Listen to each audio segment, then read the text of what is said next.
Okay, I'd like to call the Physician Assistant Board meeting to order. Today is April 23rd. We are meeting in Sacramento, California.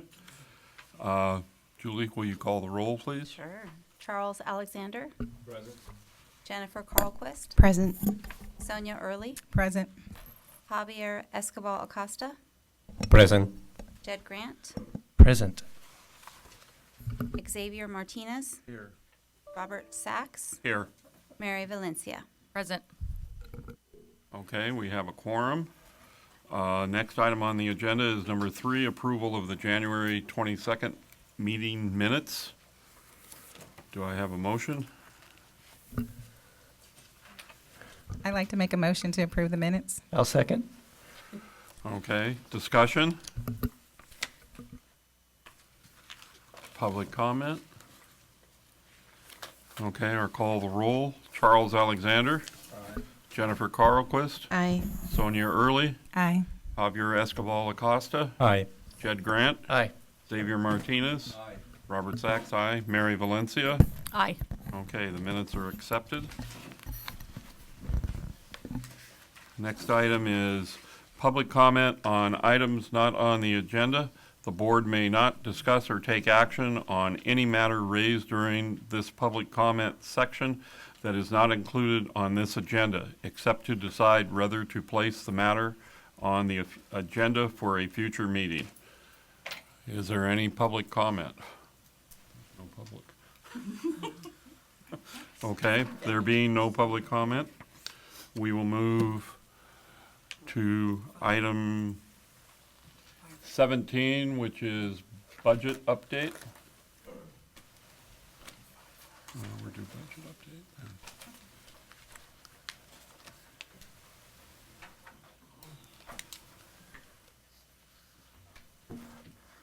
Good morning, everyone. Good morning. If you don't know, my name is Wilbert Rumbawa, and I will be doing the just a update for you guys regarding where your current budget is sitting at this time. So if you have the reports in front of you, I'm going to go over the current expenditure projection. I'm going to talk a little bit about it, and if you guys have any questions, go ahead and at the end, just let me know. So your current appropriation for fiscal year 17-18 is $1,854,000.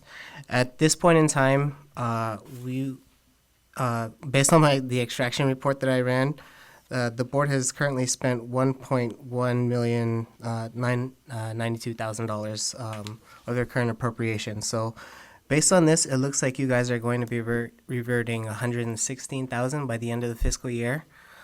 The other thing I want to let you guys know as well is that the AG, Attorney General and Office of Administrative Hearing augmentation was approved. So that's why your budget looks a little bit better than what we had talked about in January. So, any questions on your budget? How much was the augmentation?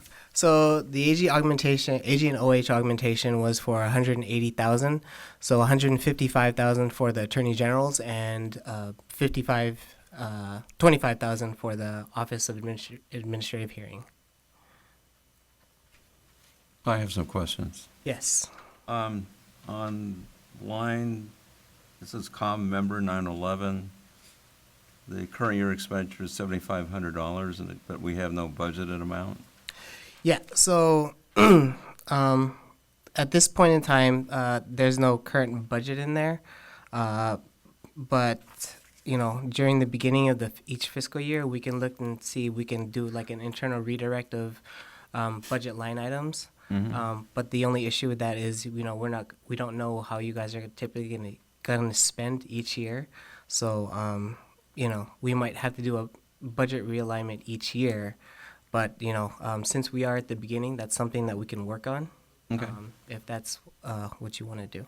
And then dropping down to minor equipment, this budget is $6,000, but I guess there's no plans for any equipment purchases this year. At this time, I don't have any requests. There's nothing that's been in my projections that I've caught. So, and speaking with the board, it doesn't look like there's going to be anything for this fiscal year. Okay. And then going further, I have a whole bunch of questions. Okay. On the printing, the current year expenditure is $9,000. Is that because we had all this stuff printed, sent to us? That could be a possibility without me looking at the activity log. I know a lot of your printing expenditures are for KP LLC, and I don't recall the other item, but based on what I pulled up in the reports, those are the majority of the expenditures. Okay, and then postage, they budgeted $8,000, but we're projected for the whole year of $3,000. So is that something we can adjust for next year? It seems like postage is going down. Yeah, I mean, there's a couple of line items in here that are not currently aligned. So, like I said, we can do. I can work with the board, Lynn, and we can do like an internal redirect. But the main items like we can typically touch are general expense, printing, communication, postage, travel. Those are like the main items we can kind of change around to ensure that you guys are properly aligned. Okay, then the last question I have is travel in-state. Looks like we're below the budget right now, but we're still anticipated for the rest of the year to be right on the budget. Yeah, based on the activity report that I pulled up, it looks like this is the current expenditures up to February. But the thing with it, the travel expenses, there's typically a lag month or two. So, especially with the new system, so I'm just anticipating the expenditures to be similar to last year. Okay, thank you. I have one question. For the $180,000 that we were given for the AG, will we need to ask for that again next year, or will that automatically be included in the next year's report? It all depends what the expenditures are going to be like next year, because there's budget bill language to cover the Attorney General and Office of Administrative Hearing. So it's not something that's automatically given to the board. Dependent on what we are going to be projecting for that year, we can work to submit a package to request the necessary amount if we know that those items are going to be over. Have they been over for the last 2 years? They have been. So can we automatically assume? So you guys did get a budget, baseline budget adjustment for 18-19. We submitted that last year, and so it was approved for 18-19. So you guys are gonna have a BBA adjustment of $90,000. All right, thank you. On the analysis of fund condition, can we put down somewhere in there that we have a $1.5 million loan that hasn't been repaid? Yeah, I can put that in there. We do a drill on that probably once or twice a year to determine if the board needs that money back right away. But based on my calculations, if I do incorporate that $1.5 million back into your fund, the board would be 23 months in reserve, and typically your statutory limit is 24 months. So, I mean, keep in mind if it does go over 24 months, the board might have to look at a fee decrease if that's the case. No, I don't want it now. I just want to make sure that Yes, we know it's still there. it's still there. You guys are still collecting interest on it. Okay. And any expectation on when we're going to get real financial reports from Fiscal?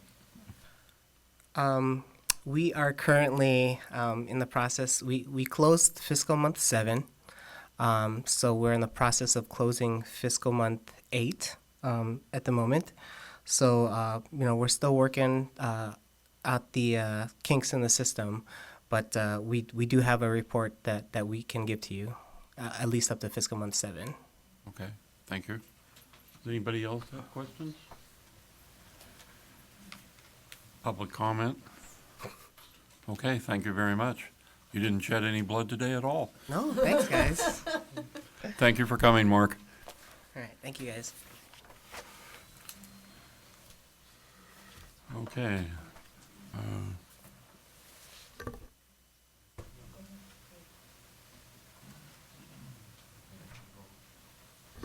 We're going to bounce around on the agenda today significantly.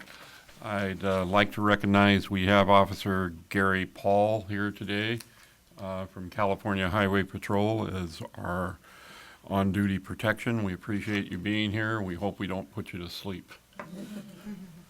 So we will go now to item number 5, which is discussion and possible appointment of a budget subcommittee.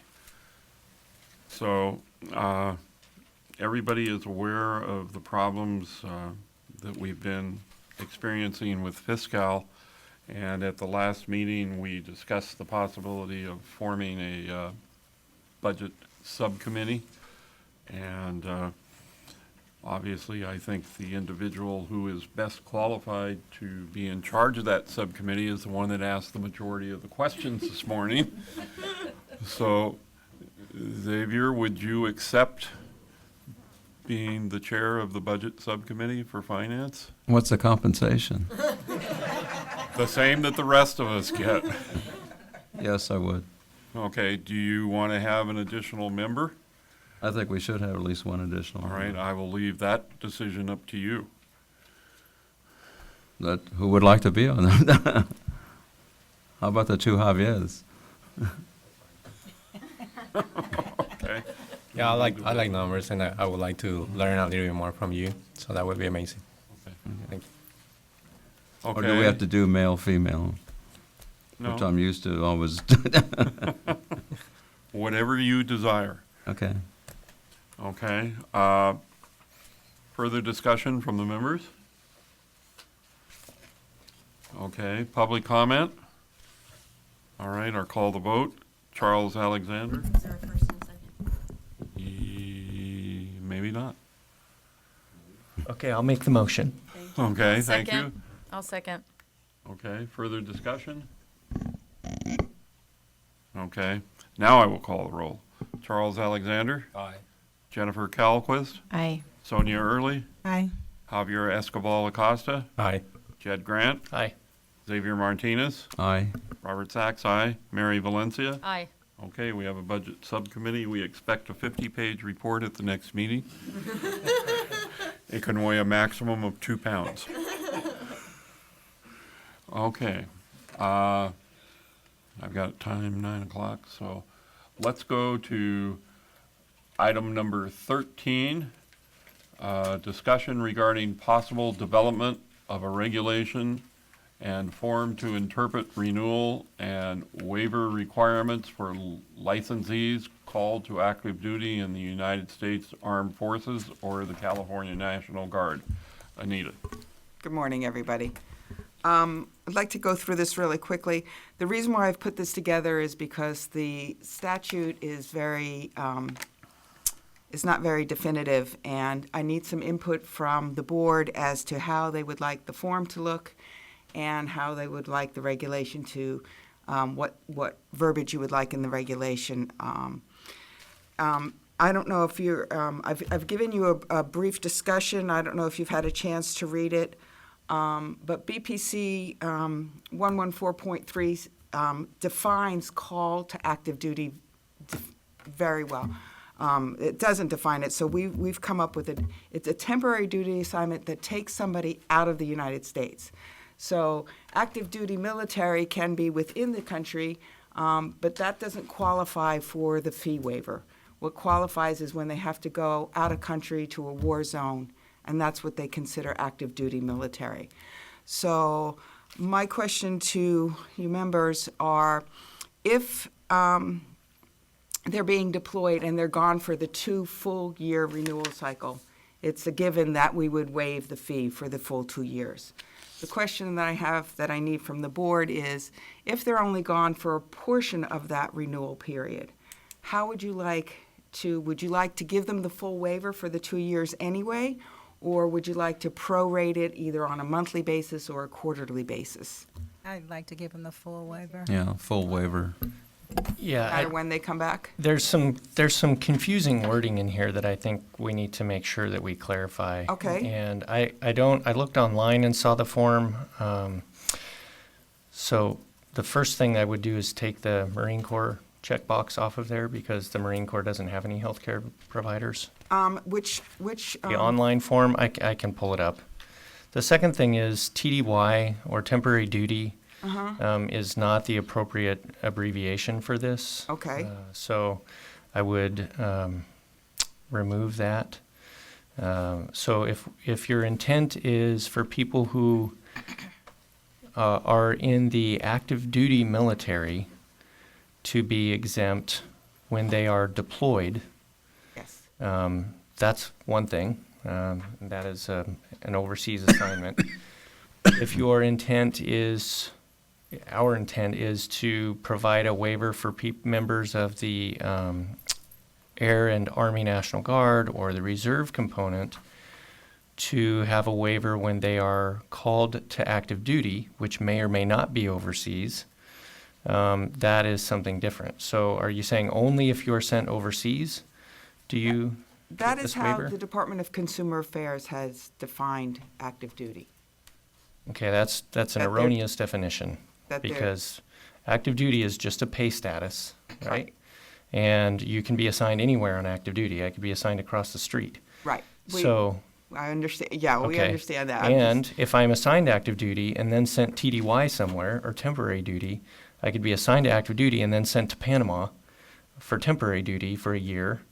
And then should that person have to pay a fee waiver? So is the actual definition that you are overseas? Because with the online renewal, you can really do that anywhere.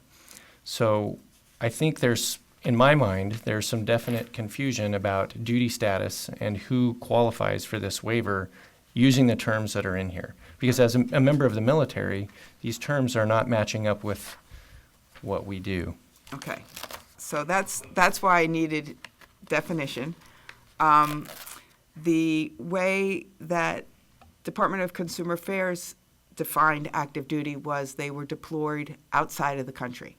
Okay, so that's, And that is a department where is, I missed definition. that in here. That's what I put in, if you look in the discussion call to active duty, I took that from the memo that DCA had sent us when this came out in 2013.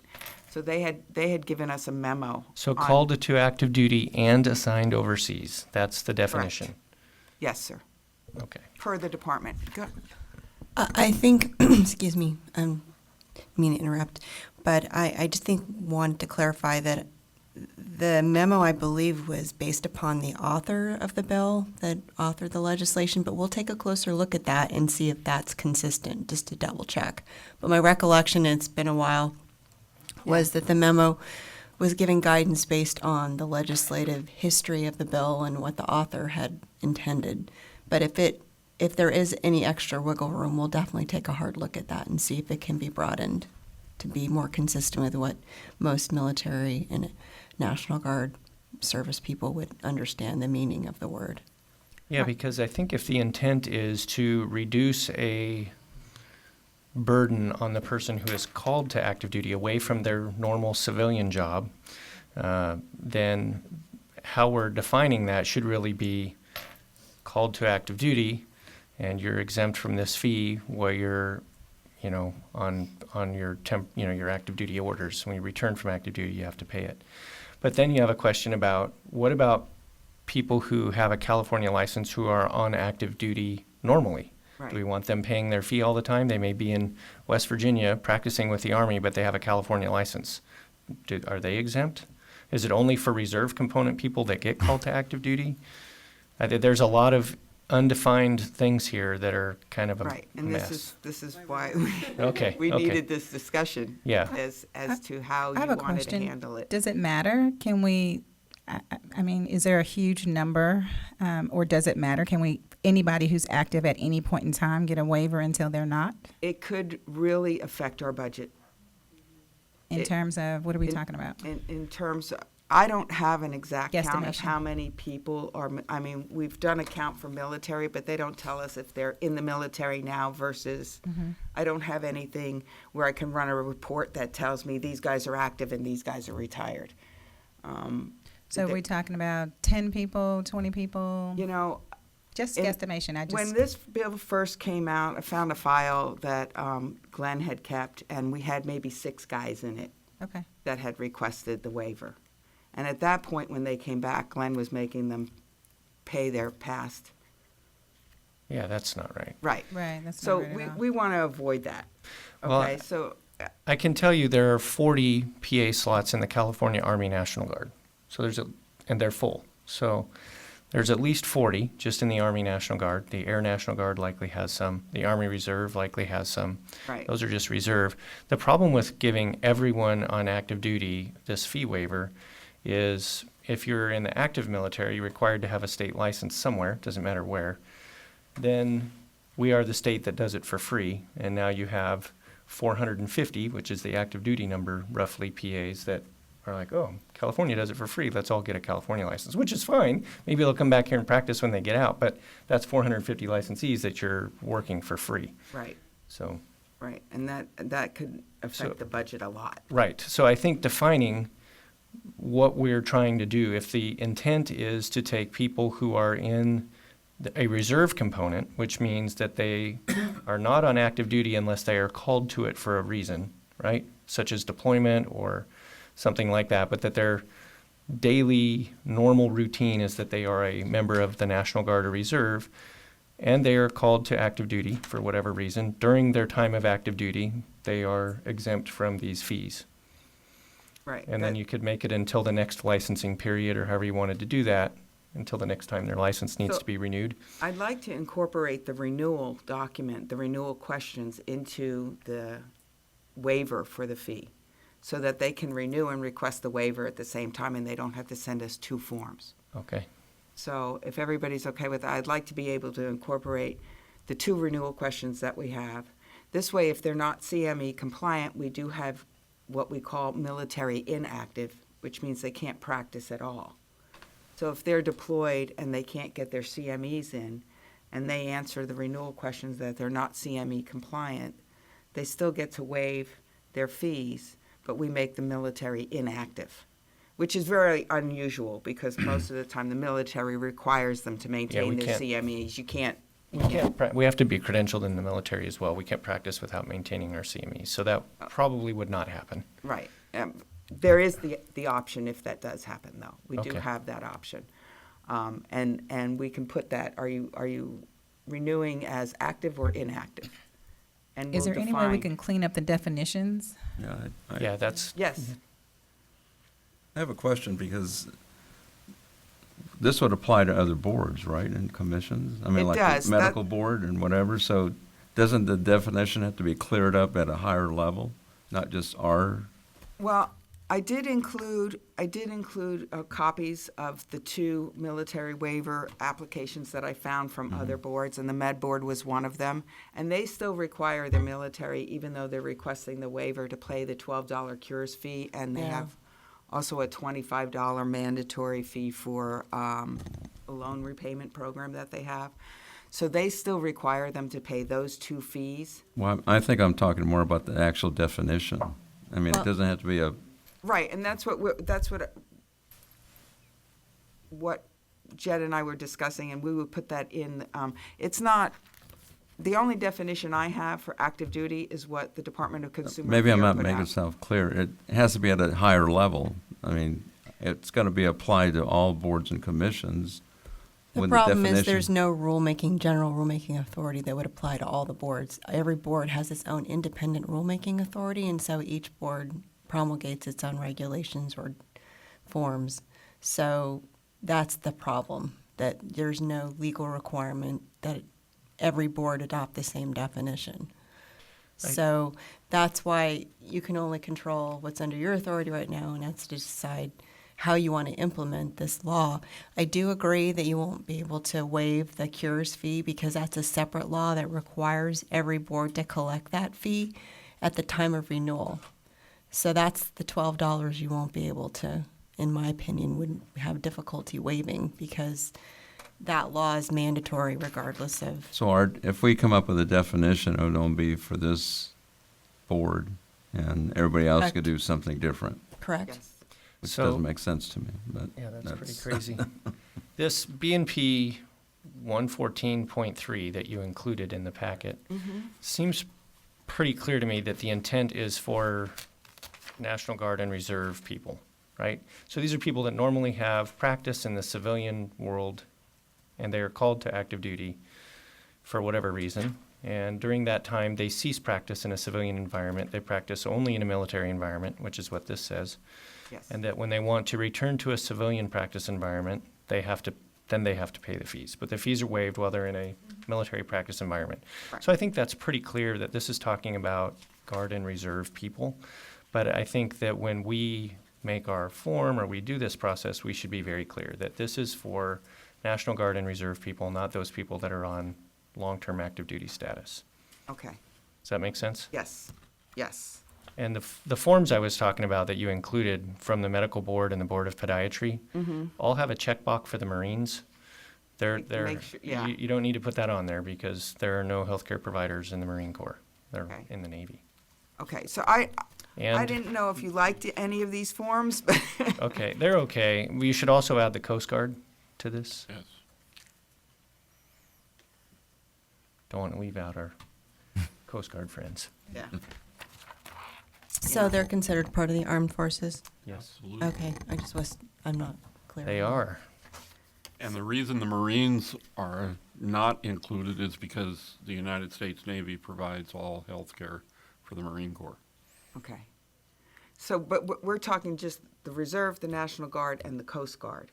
Because the Reserve can be any division of the armed forces. So can it not? this is how you word it. A reserve component of any armed force, any of the armed forces, because that includes the Naval Reserve, the Air Force Reserve, the Air and Army National Guard, Coast Guard Reserve.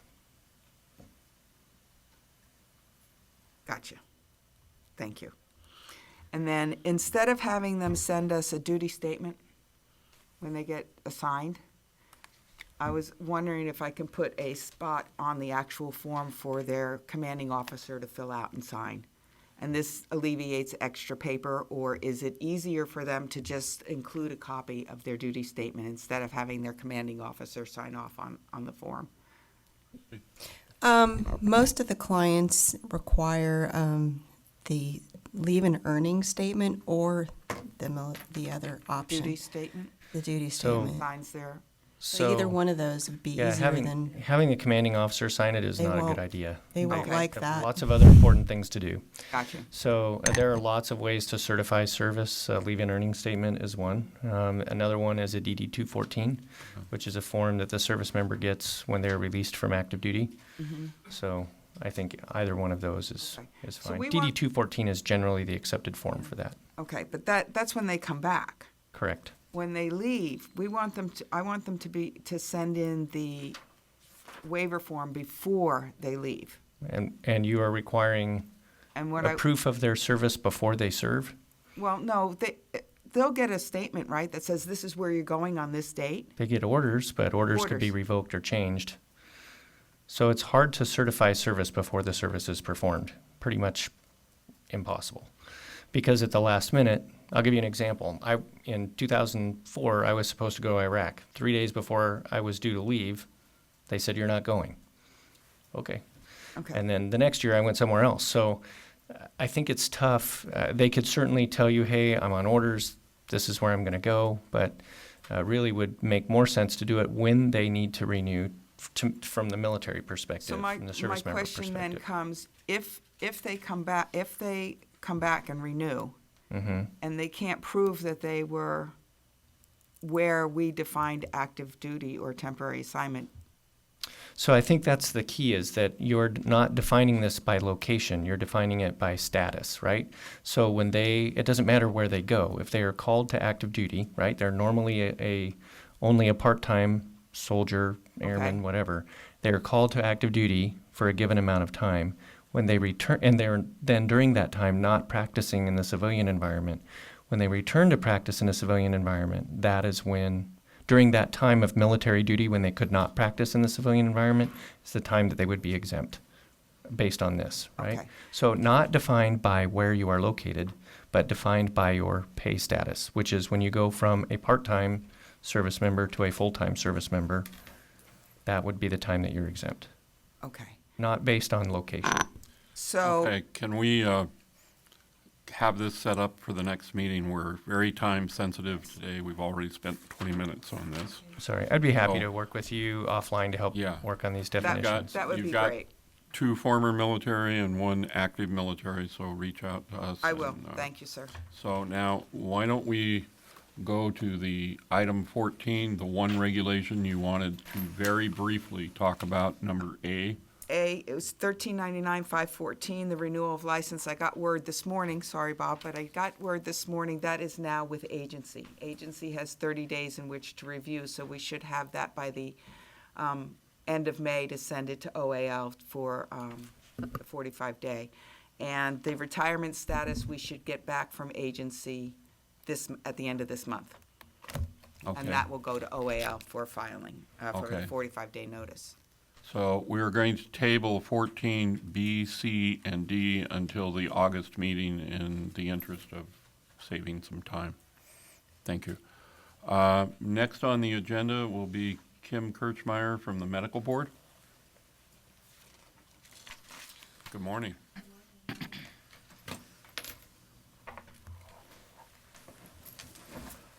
So good morning, members and Chair Sachs. Thank you for having me here today.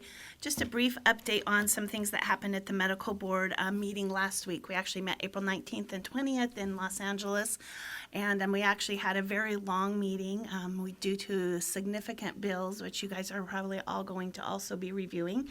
But we actually went the longest I think I've ever been on the board. I think we almost went to about 7:30, and so finally our members said, we can't think anymore. We need to move to tomorrow. So it was an interesting meeting with lots of legislation. But the biggest thing, we also had a public outreach, education, and wellness committee meeting. And the biggest thing I want to actually tell you about is something that our information systems branch has actually developed. And we released the announcement of it at our meeting on Thursday. And that is our team has actually developed an iOS app.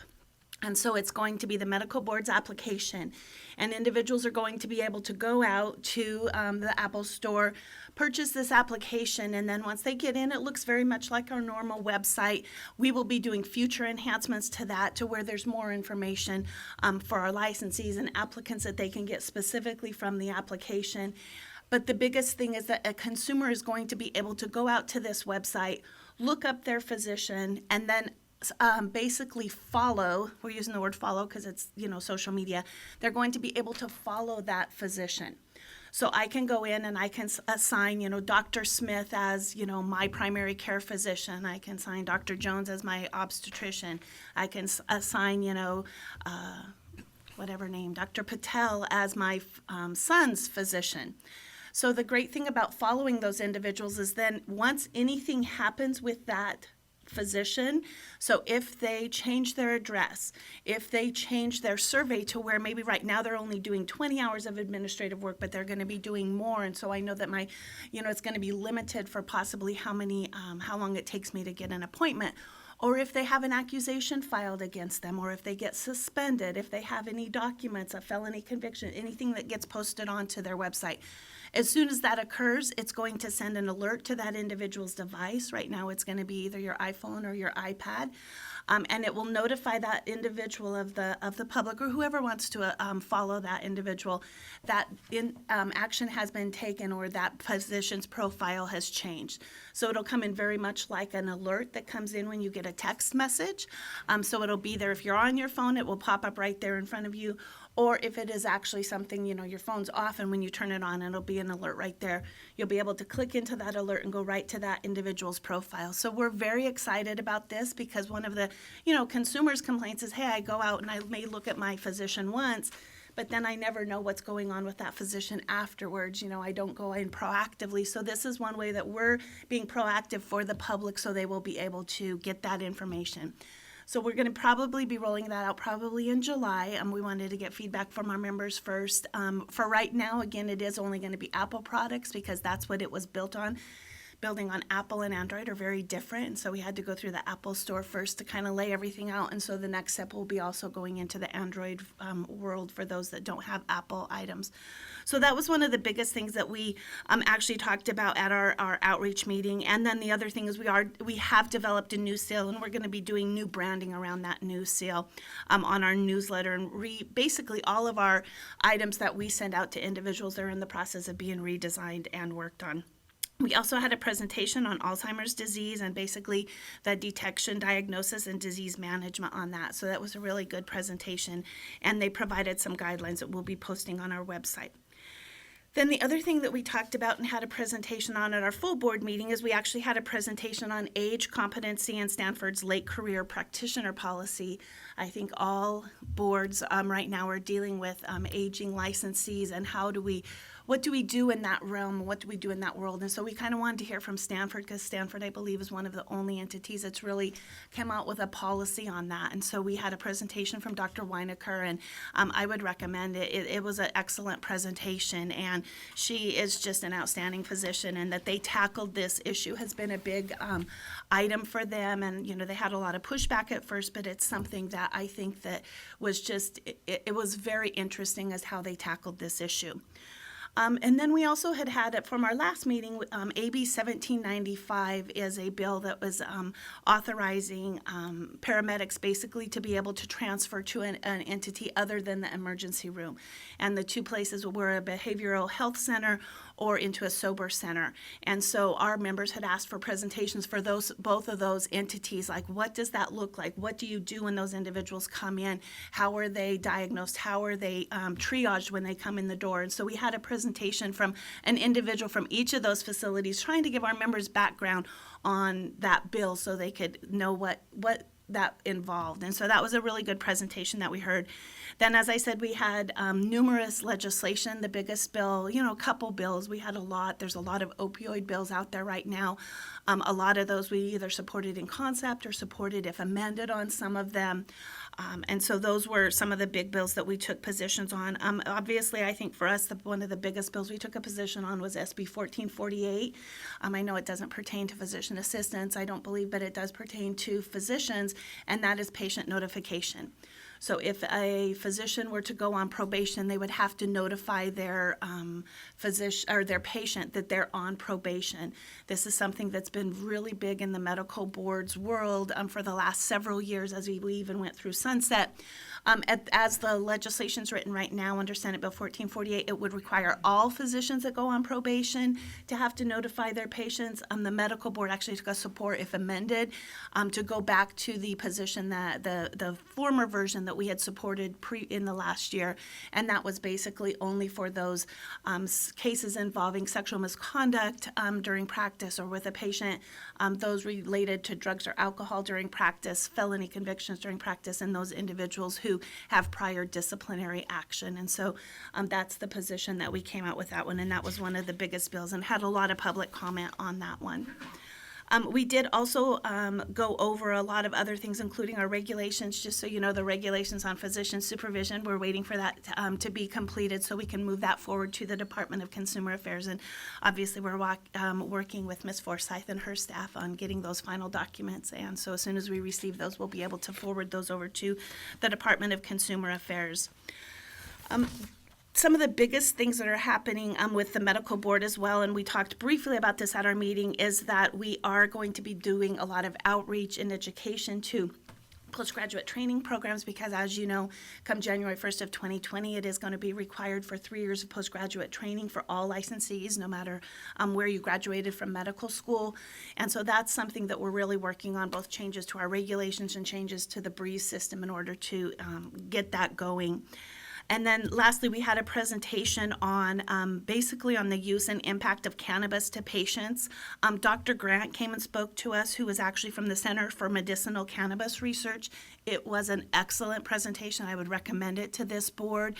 He really got into the dynamics and how cannabis can impact a patient, as well as some of the effects that happen and some of the benefits and negatives also for the use. And it was an excellent presentation.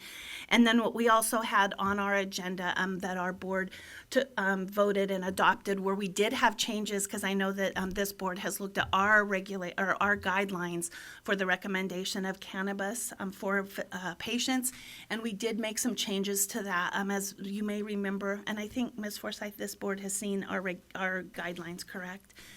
So one thing we changed is in there, if you may remember, in the preamble, we talked a lot about the prior administration's view of cannabis, and it has changed now with administrations. So we didn't want individuals to look at that and think, one thing. And so we actually took out the whole preamble section where it talked about what the prior administration thought, and we just made a blanket statement that it is still a controlled substance 1, which means that it is not legal in the federal world, and that individuals need to be aware of what the administration's policy is at the time, so that way we don't have to keep changing it as administrations change. The other thing that we did is we added in a section for individuals who may be either lactating or pregnant individuals, and putting in what basically ACOG has put out as their policy statement, and they, we don't know what the impact is on fetus and infants of cannabis use, and so the recommendation is that they're not using it for those individuals. We added that section, and then the last section that we really changed was we made a change to the decision tree, and that was something that came up because we had individuals contact us after we adopted our guidelines, because our guidelines and the decision tree actually conflicted, because in it it said that you don't have to have tried standard prescription before you can use cannabis, and so but in our decision tree, if you followed it, that is exactly what it said. So we changed that and we identified those.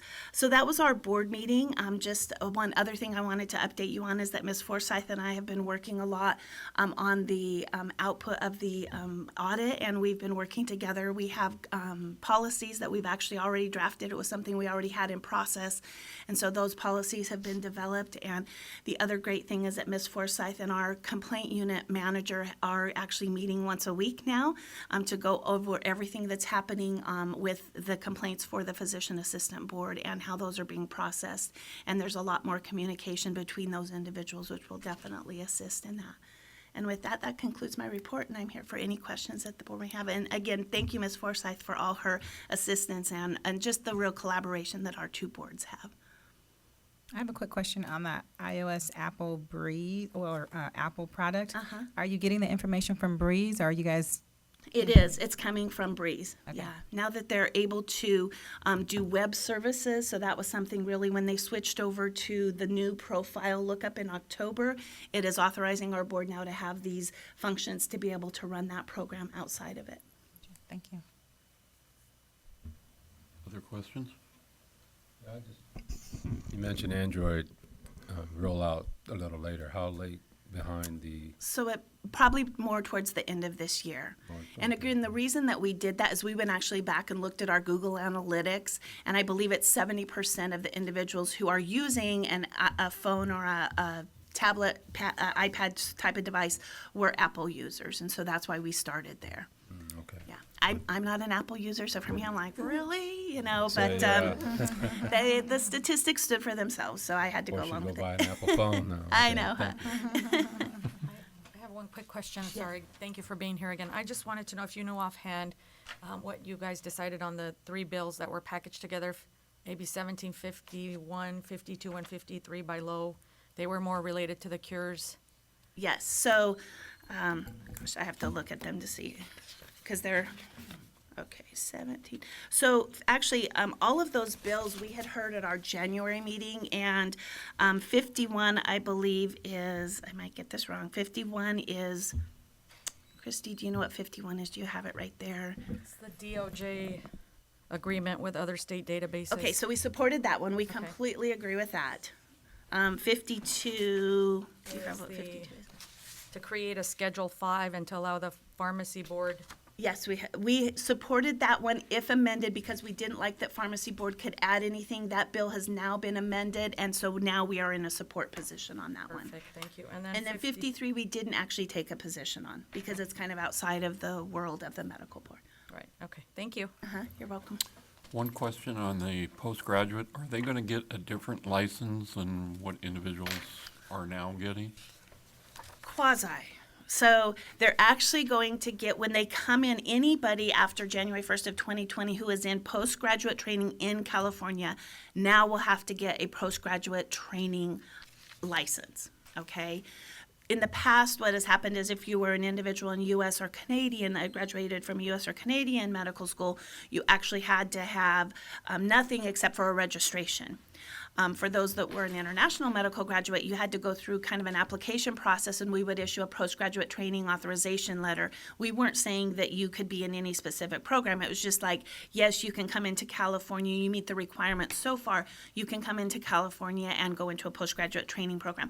Now it's putting a complete level playing field in anybody that comes into California and is going to do postgraduate training, no matter whether on January 1st of 2020 you're in your second year or third year, you have to actually have that postgraduate training license.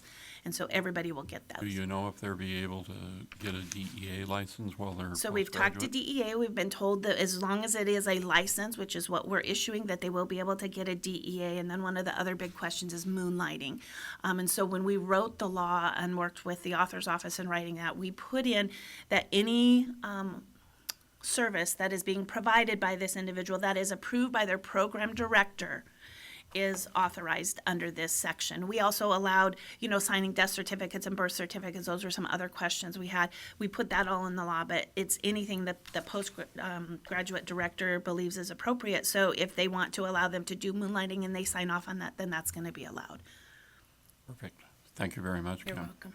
One quick question. What was the impetus for the new license for the postgraduate or the residents?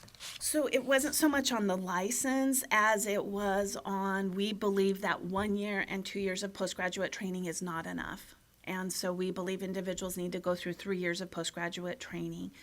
We've seen a lot of individuals come in and have only 1 year, and we have concerns about them continuing on in the program. And so for those individuals, the only thing we can do is issue them a probationary license. We believe once we get 3 years of postgraduate training, it's going to definitely be a consumer protection issue. And so that's why we're asking for those 3 years. So along with that then came now we need to have a postgraduate license so we keep track of everybody that's in here in the system. So that's it kind of just followed in with the requirement. Okay, thank you. We're not charging anymore. We're just doing it a little bit different to where we charge the application fee up front. Which and is? then the application fee is $493, and that includes the fingerprint charge. And then once they get licensed at the end, then that's when they will pay the license fee. So in Breeze, what we're doing is it's going to be you get that postgraduate training, and then we're going to upgrade to the full license once you send us the documentation that shows you've completed those 36 months. Gotcha. Thank you. You're welcome. Super. Thank you Thank very you. much. Thank you for having me. Thank you for your. Do I want to take a 5-minute break or just keep moving along? Does everybody want a 5-minute break? We got a reg hearing at 9. Yeah. Yes. Okay, we're taking a 5-minute break. We need to be back at 9 o'clock for the regulation hearing.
Meeting back to order, 9 o'clock, we have a regulation hearing.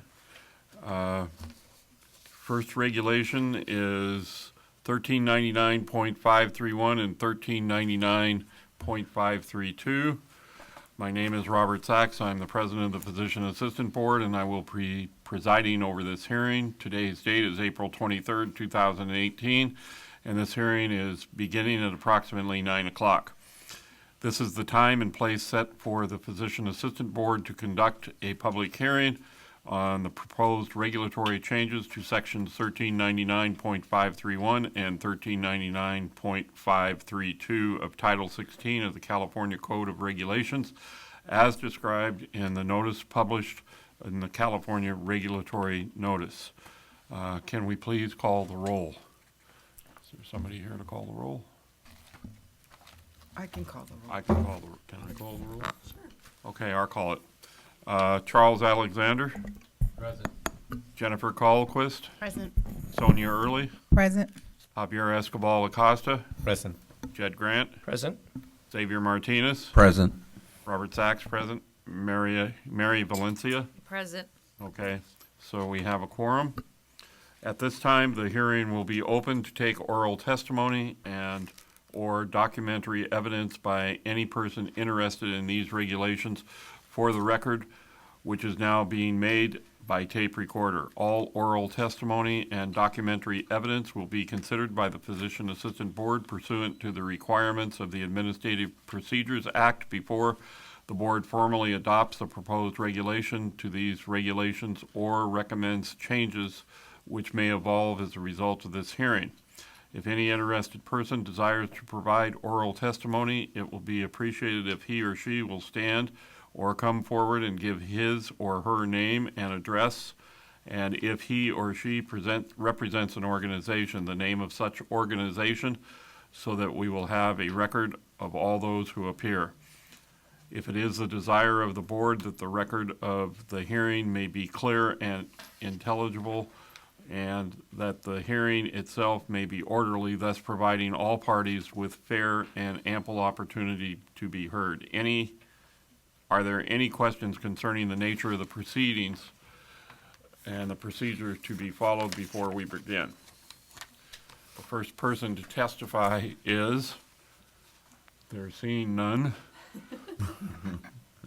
After all testimony has been taken, the president, is there anyone else who wishes to testify?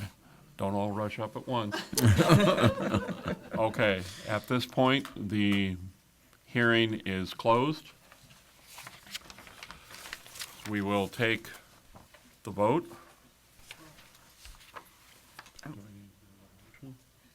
Not yet. So the hearing's closed, so then she presents and then Okay. you do the. Okay, on 531 and 532, the reason we're repealing these, the reason being that in 1983, when we initially wrote these regulations, it was because there was no program that would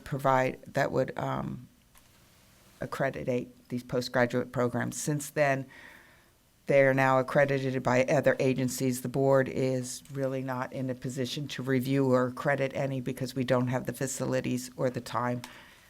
So in July of 2016, the board directed us, staff, to start the rulemaking process and repeal these regulations. Does the board have any questions on the repeal? Do you want to change anything? At this point, we can make any changes if you want. If not, I would move to have the board motion to direct staff to take all steps necessary to complete the rulemaking process, including the filing of the final rulemaking package with the Office of Administrative Law, authorize the executive officer to make any non-substantive changes to the proposed regulation, and adopt the repeal of the proposed regulations as originally noticed. So moved. Thank you. Second? Second. Thank you. Okay. Further discussion by board members? All right, I will call the roll. Charles Alexander. Aye. Jennifer Carlquist. Aye. Sonia Early. Aye. Javier Escobar Acosta. Aye. Jed Grant, Aye. Xavier Martinez, Aye. Robert Sachs, aye. Mary Valencia. Aye. Okay. Motion is carried, and staff is directed to proceed with the regulation.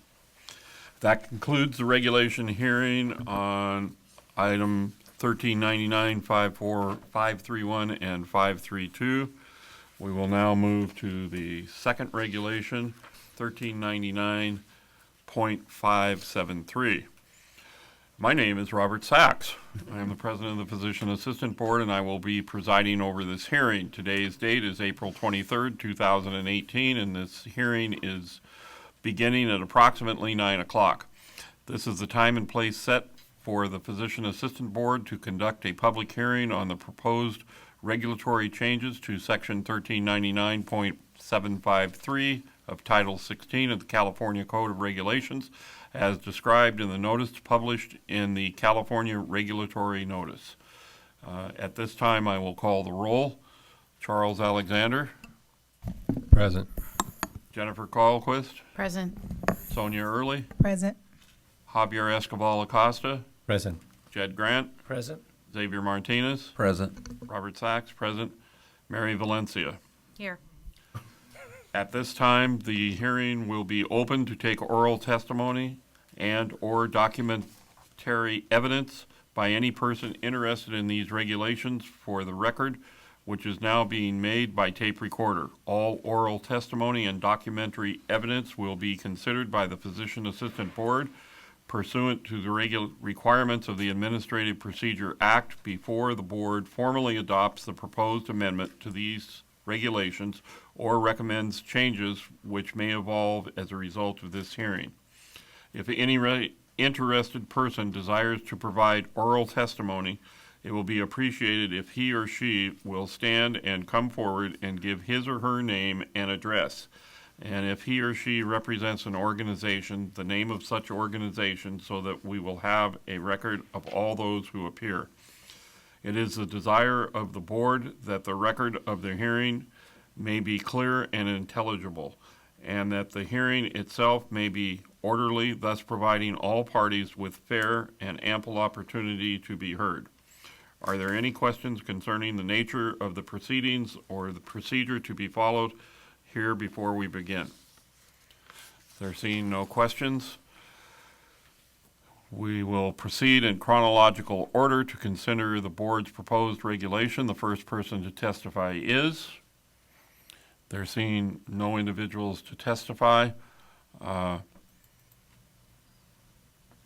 we will now close the hearing. Anita.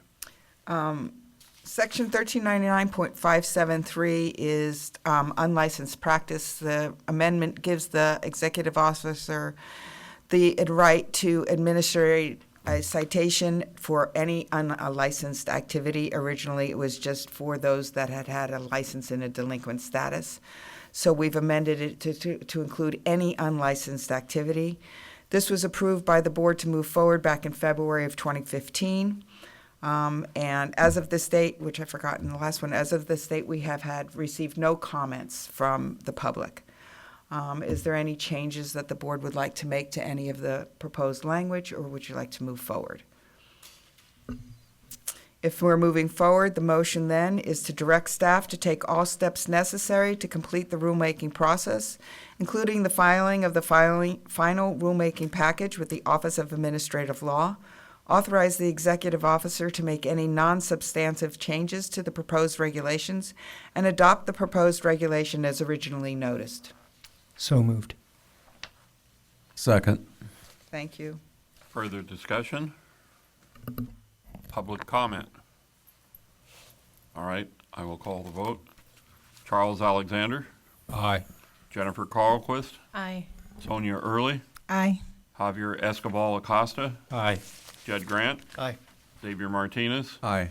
Robert Sachs, aye. Mary Valencia. Aye. Okay, motion carries. Staff is directed to finalize the regulation and move it forward. Thank you. That concludes the regulatory hearings. Next item on the agenda will be reports, number 5. I made presentations on laws and regulations to the USC PA program and also the Marshall Ketchum University program. Had numerous really good questions. The Marshall Ketchum program, I was a half hour late getting there because of horrible traffic in Los Angeles. It was Good Friday. Everybody decided to be on the freeway, and they were running into each other. So it was the last class for the students, started at 1:30. I was amazed that they were all there, but it was mandatory. The lecture was an hour, and we ended up going almost an hour and 40 minutes because of questions. So it was very rewarding, and I got lots of positive feedback from the instructors.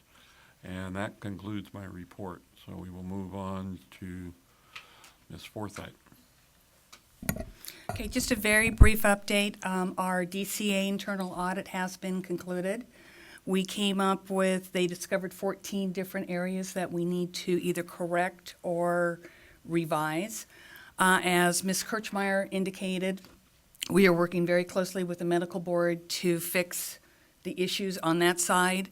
As far as inside our office, a lot of the points have already been corrected, and we are working on getting the rest of them done. And I'd like to thank staff for all their hard work. It's been kind of a crazy month in here, but they're great. So, thank you. Okay. Could you just update us on lease and moving? It's not on the agenda, Yeah. so I'm not sure why it wasn't included. We had it last time. I'm not sure what happened. Well, because we were very concerned about time on this Yeah, one. so it'll have to be a future agenda item. Yeah. Sorry. Okay. Okay, so we will now go to licensing program and activity. Anita?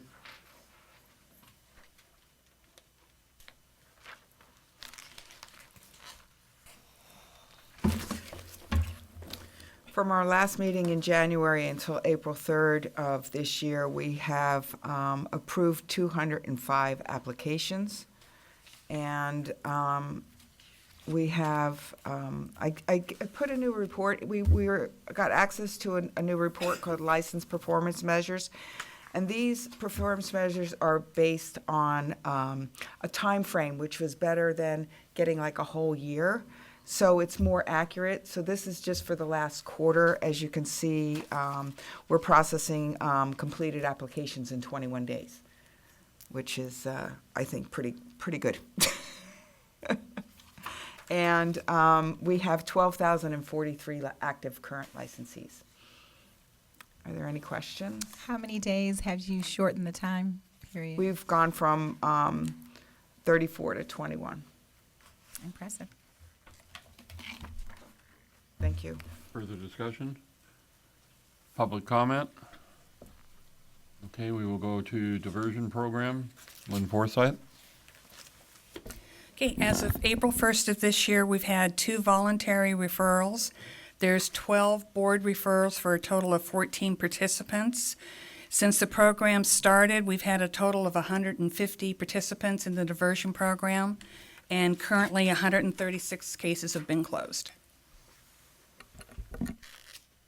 Okay. Further discussion? Are we ever going to get aging like we used to have? Any idea when? Hopefully by our next meeting. Okay. Public comment on enforcement? Okay. Next item on the agenda, update regarding nationwide trends. You didn't do We did enforcement. enforce. No, Just did diversion. Oh, okay, enforcement, I'm sorry. Rosanna? Yes. Come up and shine. Good morning, everyone.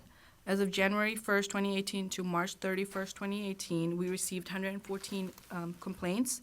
We referred 124 for investigation, and there are 12 pending. There were 6 cases initiated at the Attorney General's office, and there's 31 cases currently pending. We have 54 active probationers and 7 are tolling. We issued 1 interim suspension order. There was 3 accusations filed and 1 petition to revoke probation filed.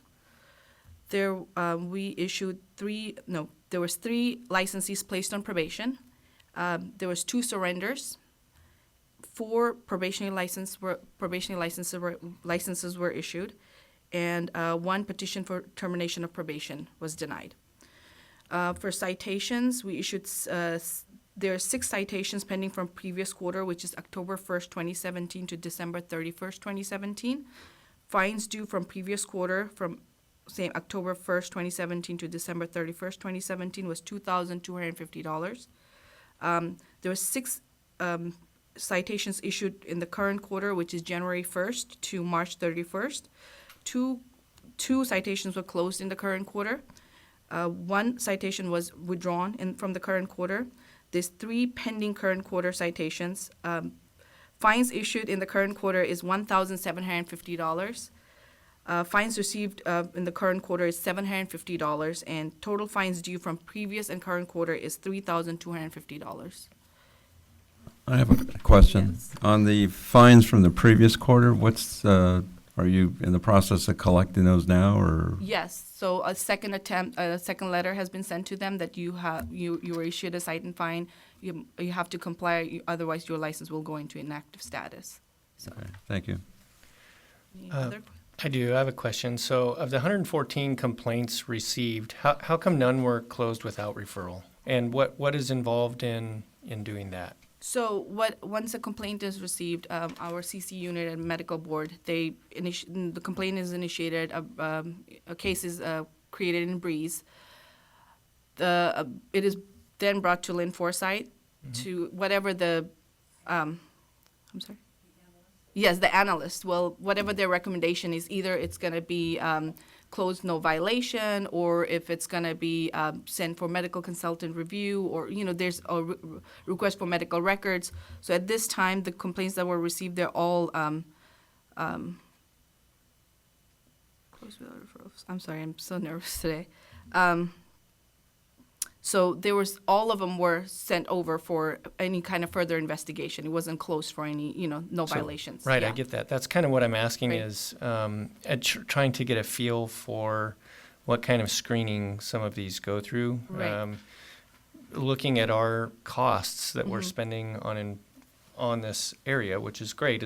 It's our mission. Right. But if you're referring everyone for investigation and everyone is going through this process, Right. it seems like there should be an exit ramp for sort of the frivolous things. Why are they not being weeded out sooner? Why is it later after they're Later. going through this process further? Mhm. It seems like we could have a pair of eyes on those sooner to say, well, this clearly has no merit. We don't even need to go any further. Is there somewhere for that to happen before we start incurring investigative costs? Yeah. And is that happening? Yes. Okay, so, and so I guess I'm sort of confused because when it says without referral for investigation, why, if that is happening, why are we not seeing numbers there that would indicate that they're sort of being taken out early? I guess the way how Breeze is set up to generate these reports, that's how their, the title is, or there's something probably I have to work on the report as far as we're gonna just say these were closed, no violation, or there's insufficient evidence. I have to incorporate that in there. These numbers, what they're showing is just what was sent for without being referred to just to tell the board members that there's 0 that were sent for without, for further investigation. I'm just gonna fix this report, I guess, and put more. Okay, so that does happen, but this Right. report is not reflecting it? Yeah. Okay, So okay, just, it's not. yeah, okay, just wanted to understand. Yeah, because now we're working on these reports, and Breeze is not. You have to do a lot of cleanup in Breeze to get accurate numbers. So Okay. we're just trying to get, as far as the complaints received, that's accurate. Okay. But then we need to add more titles in there to Okay. reflect those numbers. Well, I think it's great that we have some numbers, because Yeah. for a while we didn't. I just wanted to be accurate, but yeah. Count them as a complaint, it's pretty much closed out right away, because there's nothing we can do, there's nobody we can, sorry about that. There's no one we could send the complaint to for further information, for, medical records. So those get closed out pretty quickly. Okay. If a complaint comes in and there's questions about it, the analyst will suggest we send it to the medical consultant within CCU. Yeah, that makes sense. I was just knowing that there are some anonymous kind of frivolous things. I'm like, how come it says 0? I mean, we've Right, gotta be, no. so, but I Yeah, understand. yeah. It's a issue with the report. Yeah. Right. Thank you. Okay. And then the next report is just the complaints received by type and source. It's, pretty self-explanatory, and it shows how we're increasing, and the top one from the 2017-2018 is from July 1st through through March, and we're already at 349 complaints that were received. This is a great report. Thank you for putting this together. I don't recall having this, but we asked you to do this maybe 6 months or a year ago or something, and this is very helpful to get a picture of sort of what's happening. Right. And might be good feedback for some of the PA programs out there where to focus in their education for, we have all these new licensees. This is where people are getting into trouble. Right. So. All right. Okay, any more questions? So I will re-ask my question in the appropriate report. We used to get aging of cases so that we knew when something had been sitting out there for 2 years or 3 years, and we lost that when we went to Breeze. Was there any expectation of getting that back so we have an idea if a case has been sitting around for 3 years? I think we set the benchmark in the past at anything more than 8 months got reported separately. Okay, I'll work on that, and we'll get those numbers, and I'll fix this report too. Okay, super. Anything else? Public comment? Thank you very much for all your Thank you. efforts. Okay. Now we will go to item number 8, update regarding nationwide trends related to optimal team practice of the physician assistants. Just last week, the American Academy of Physician Assistants announced that they have a congressman in Washington, D.C., who is introducing a bill which will allow physician assistants to be paid direct from Medicare. This is one of the 4 components of the optimal team practice, so we are encouraged that they have started to move forward with this. Of interest with the release that the congressman gave, he noted that physician assistants are the only healthcare provider who has been excluded from direct payment by Medicare. So it's something that's long overdue. I know California Academy of Physician Assistants met last week with the California Medical Board in the interest of introducing the proposal and seeing what the California Medical Association thought about it. And that concludes my report. Any questions? Public comment? Okay. Why don't we go to number 16, developments since February 2015, United States Supreme Court decision in North Carolina State Board of Dental Examiners versus Federal Trade Commission. Update. I have nothing new to report. That concludes my report. Public comment. Thank you very much. We're moving right along here. This is cool. Education Workforce Development Advisory Committee. Mr. Grant. Okay, so as of yesterday, there are 235 accredited PA programs in the United States and 44 currently developing. So approaching 300 programs in the country. Wow. In California, we have 14 accredited programs. 1 is on probation. 7 are provisional, which means that they are within the first 3 years. So lots of new programs, and 6 have continuing accreditation, and 5 are developing. So 2 of the 5 are a little bit further along in their process. 3 of the 5 are still a ways out. So there's there's 2 more that will be coming online in the next year or 2, which will give us 16 programs in California. So lots of growth there, and we mentioned it last meeting, but with the increased number of programs and increased number of licensees, we can expect to have increase in everything. So looking at workload for the board staff and all of those things, number of cases, all of that, would expect that there will be a concordant increase in those numbers as we have more and more licensees. There's a little over 120,000 PAs in the country. We have 12,000, so we still are holding pretty steady at 10% of the PAs in the nation in California. So Okay. that concludes my report, unless there's any questions. So I'm noticing the trend seems to be that more four-year universities are starting PA programs. Are they required by ARC to be somehow affiliated with medical school, which was the original component of PA education? They're not. Do not have to have any affiliation with a medical school. But they do have to meet all the same accreditation standards as those that do, which means if there's not an affiliation, then it becomes more expensive for the school to do it because there's not shared services. But for accredited programs, they all meet the same standards regardless of their affiliation. They have to have the same clinical rotations and all of those things. So from our perspective as, for the public safety and protecting the public, as long as the program is accredited by there's only one accrediting body in the country, the ARCPA, as long as they are accredited, we can be assured that they've met at least the minimum standard of education for PAs. And then, of course, they pass the PANTS. So I think that's good. There's lots of different environments. They're in big hospitals. They're in small rural clinics all over the state.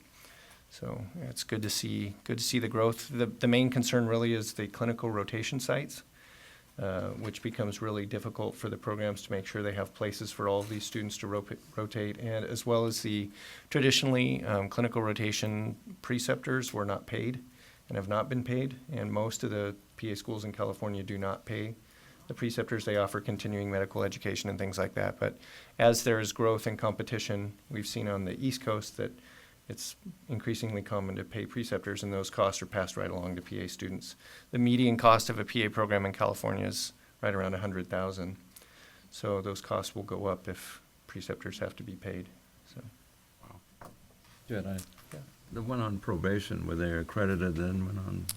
yeah, so their probation, the accreditation is either present or absent. It can be in 3 different statuses. There's lots of reasons for a program to be on probation, but they are still accredited. Okay. So still meeting the standards. If a program on probation is not meeting the standards, then the accrediting body will not allow them to take another class, and it gets pretty restrictive on that. Usually, it's something that they correct. Okay. But until it's been fixed officially, we still report it as probation. Okay. Thank you. Sure. One thing demographically on it, which is very interesting, is there's still no PA programs in San Diego County.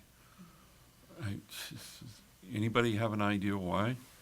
Xavier? I don't. AT Still University is one of the developing programs. They're out of Phoenix, but they are looking at a site in San Diego.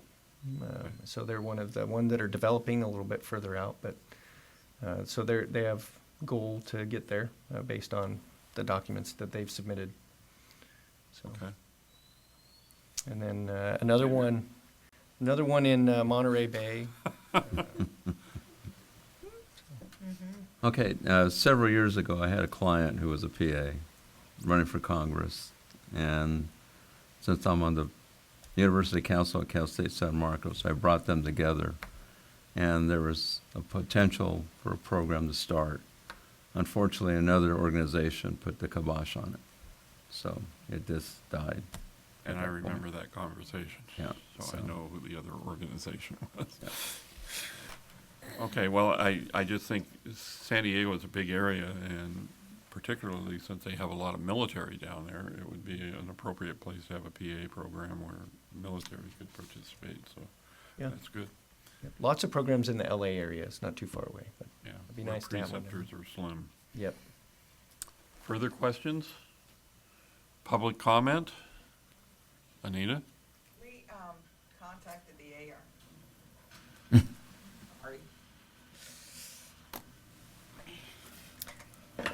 We spoke with the ARCPA last week, and they informed us that by 2020, all PA programs will have to be masters. That's correct. what they're incorporating. How is that going to affect our licensing? Because now they have to go through a 4-year program before they can get into the PA program. Do we see that as maybe an influx of our licensing or going down? No, the vast majority of PA programs are graduate programs already. Oh, okay. So non-graduate level programs are exceedingly rare, and there's none in California.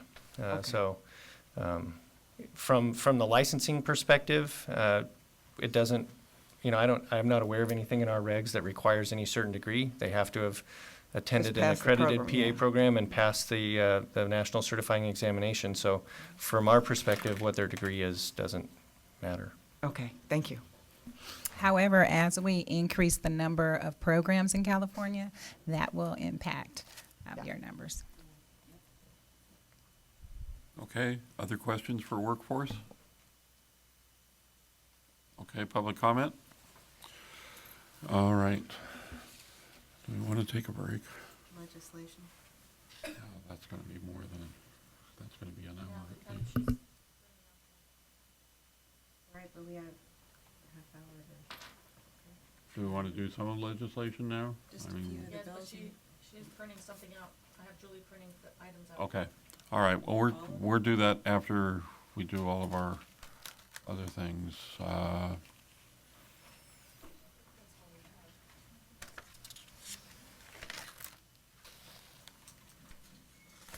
We're almost Closed done session? with this stuff.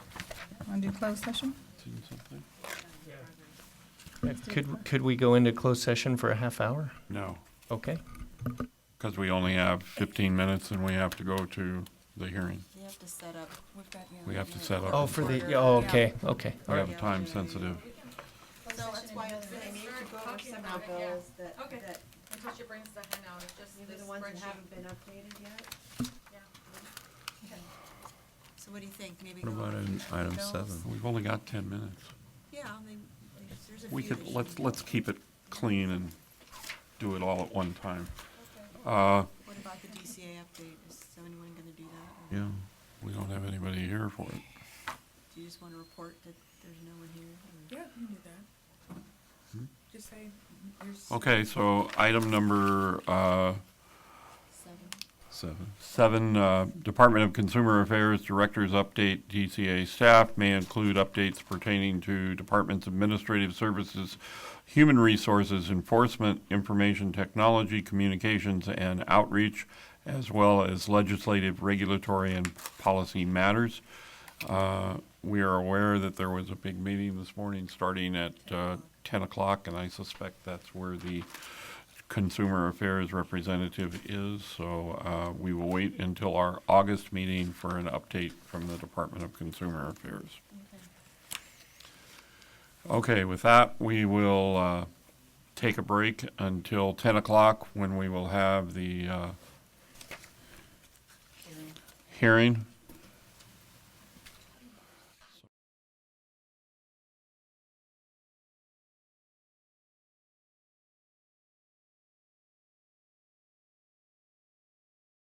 Okay, so at this time, we will go to agenda item number, well, there is no number. Petition hearing for early termination of probation. I will turn the proceedings over to Her Honor, Marilyn Woolard. Marilyn Woolard. Good morning. We're on the record before the Physician Assistant Board, Department of Consumer Affairs, State of California, and we're here today to discuss the matter of the petition for early termination of probation that was filed by Andre G. Gallaris, Physician Assistant License Number 21239. This is Agency Case 950-2017-001640. Office of Administrative Hearings, Case 2018-030-533. Today is August the 23rd, 2018, and it's approximately 10 a.m. I'd like to begin by asking the board members to state their appearances for the record, beginning on my right with Ms. Early. And you would like to? Just state your name from the record. Sonia Early. Thank you. Xavier Martinez. Jennifer Carlquist. Jed Grant. Robert Sachs. Charles Alexander. Javier Esquivel Acosta. Mary Bedrosian Valencia.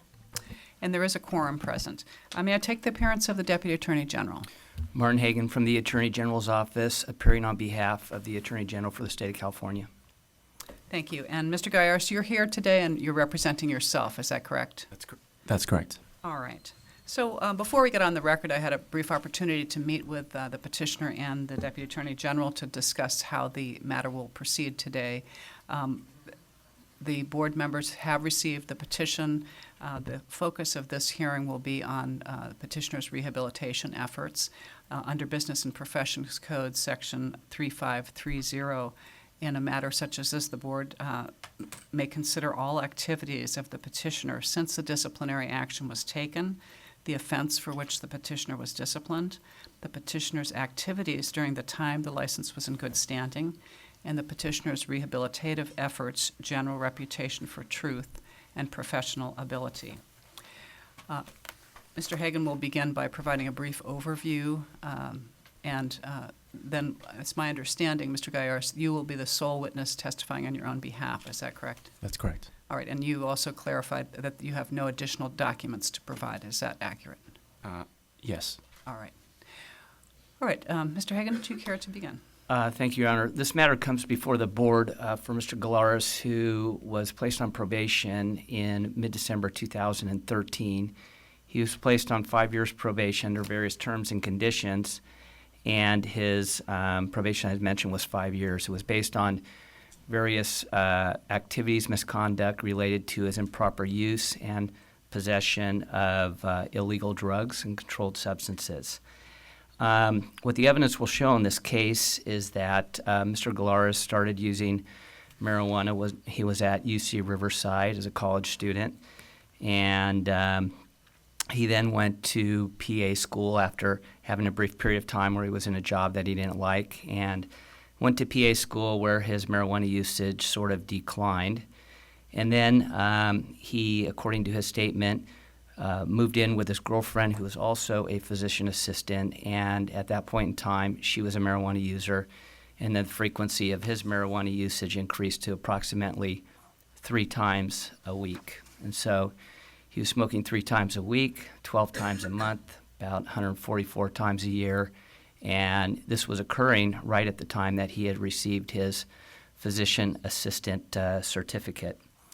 The events that led to his discipline started when a concerned neighbor smelled a very strong, pungent smell of marijuana around the garage area. And he was concerned about this, and he confronted Mr. Galaris' girlfriend at the time, and he told her that he wanted to take a look inside the garage. And so she was caught a little bit off guard, and she said okay, and took him into the garage area where he observed a large tent for growing marijuana plants. And this was in approximately late 2011 or 2012 that he made the tour of the garage. So in approximately June 2012, the neighbor filed the complaint, citizen complaint with the police, and in July of 2012, a police officer with a narcotics canine made a tour of their townhome where he lived, and the dog alerted on the garage area, and then the officer also smelled the strong odor of marijuana. So shortly after that, they got a search warrant. They executed the search warrant on August 22nd, 2012. And when they executed the search warrant in Mr. Galaris' residence, and he was cohabitating with his girlfriend, who was a PA, they found drugs and drug-related paraphernalia, a marijuana grow tent with no plants inside of the tent at the time. They also confiscated other items, which included pill bottles containing marijuana, glass jars containing marijuana, another pill bottle with 0.32 grams of hashish, which is a concentrated form of marijuana, 3 old ecstasy tablets, a registered handgun, a digital scale, rolling papers, a glass pipe with marijuana residue, 2 marijuana grinders, and 1 or 2 vaporizers. Mr. Gallarz was arrested, and that's essentially what brought rise to the disciplinary charges against him. He was charged with 3 violations of the Medical Practices Act 2238, which relates to violation of drug statutes 2239, use of dangerous drugs, and also unprofessional conduct. So as far as this matter, that's before the board. What the board will have to do is there's various factors they need to look at, one of which is the severity of the offenses. They need to take a look at that and consider that. Another one is the amount of time that has passed since the misconduct. One of the other factors is also whether there's been any reoccurrences of any form of misconduct. And the last one is what weight, if any, do you submit to any evidence of rehabilitation that Mr. Gallarz might present to the board. Thank you.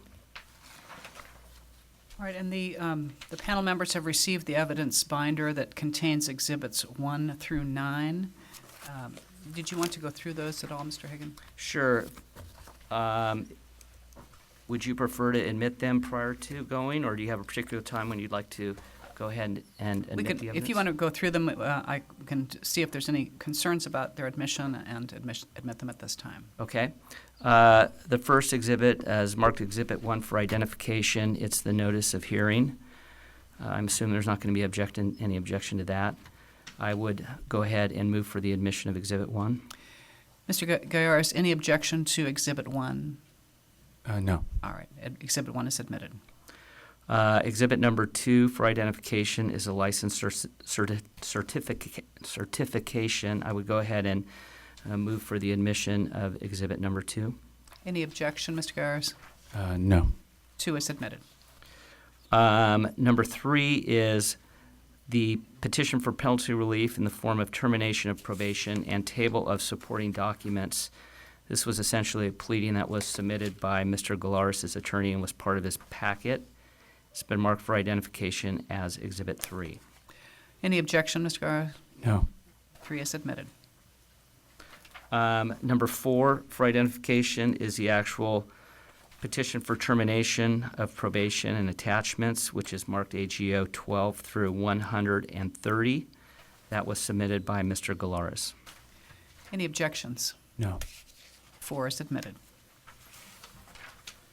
The next exhibit, number 5, is investigation reports regarding probation and petition for early termination of probation, which has been marked as AGO 328 through 335. Any objection? I'm sorry. I lost him, Sorry, let me go ahead and repeat that for the benefit of the court reporter. The investigation report regarding probation concerning penalty of early termination of probation. And 5 is admitted. The next would be the certified copy of the first amended accusation, which has been marked for identification as number 6. Any objection, Mr. Gallarz? No. 6 is admitted. Exhibit number 8 are the probationary reports, which have been marked AGO 131 to 304, and that's Exhibit 8. Or excuse me, let me back up. I missed what's 7. been marked as for identification Exhibit 7, the certified decision, which is marked AGO 316 to 327. I would move for that. It's an admission. Any objection? No. 7 is admitted. Next exhibit in order is Exhibit number 8, the packet of probationary reports, which has been marked AGO 131 to 304, and I would move for the admission of Exhibit 8. Any objection? No. 8 is admitted. Last exhibit is Exhibit number 9 for identification, the disciplinary guidelines, and I would move for their admission. And I'll take official notice of the disciplinary guidelines.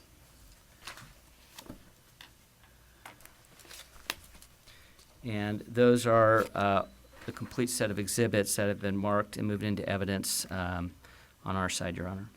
All right, thank you. Mr. Gallarz, I'd like to place you under oath at this time. Okay. Would you please raise your right hand? Do you solemnly swear or affirm under penalty of perjury that the testimony you're about to give in this proceeding will be the truth and the whole truth? I do. All right, thank you. As I explained to you off the record, this is your opportunity to provide direct testimony to the board. I know you indicated you had some talking points, and you may be referencing that. That's fine. When you feel that you have said what you'd like to say to the board, let me know, and I'll give council an opportunity to ask you some questions. I'll also give the board members an opportunity to ask you any relevant questions. Sounds good. Thank you. All right, take a deep breath. All right, thank you for allowing me to speak to you today and considering my request for termination probation early. I'm a lead clinician at Planned Parenthood Clinic that serves City Heights community. Oh, I'm going too slow. Sorry. Let me just back up.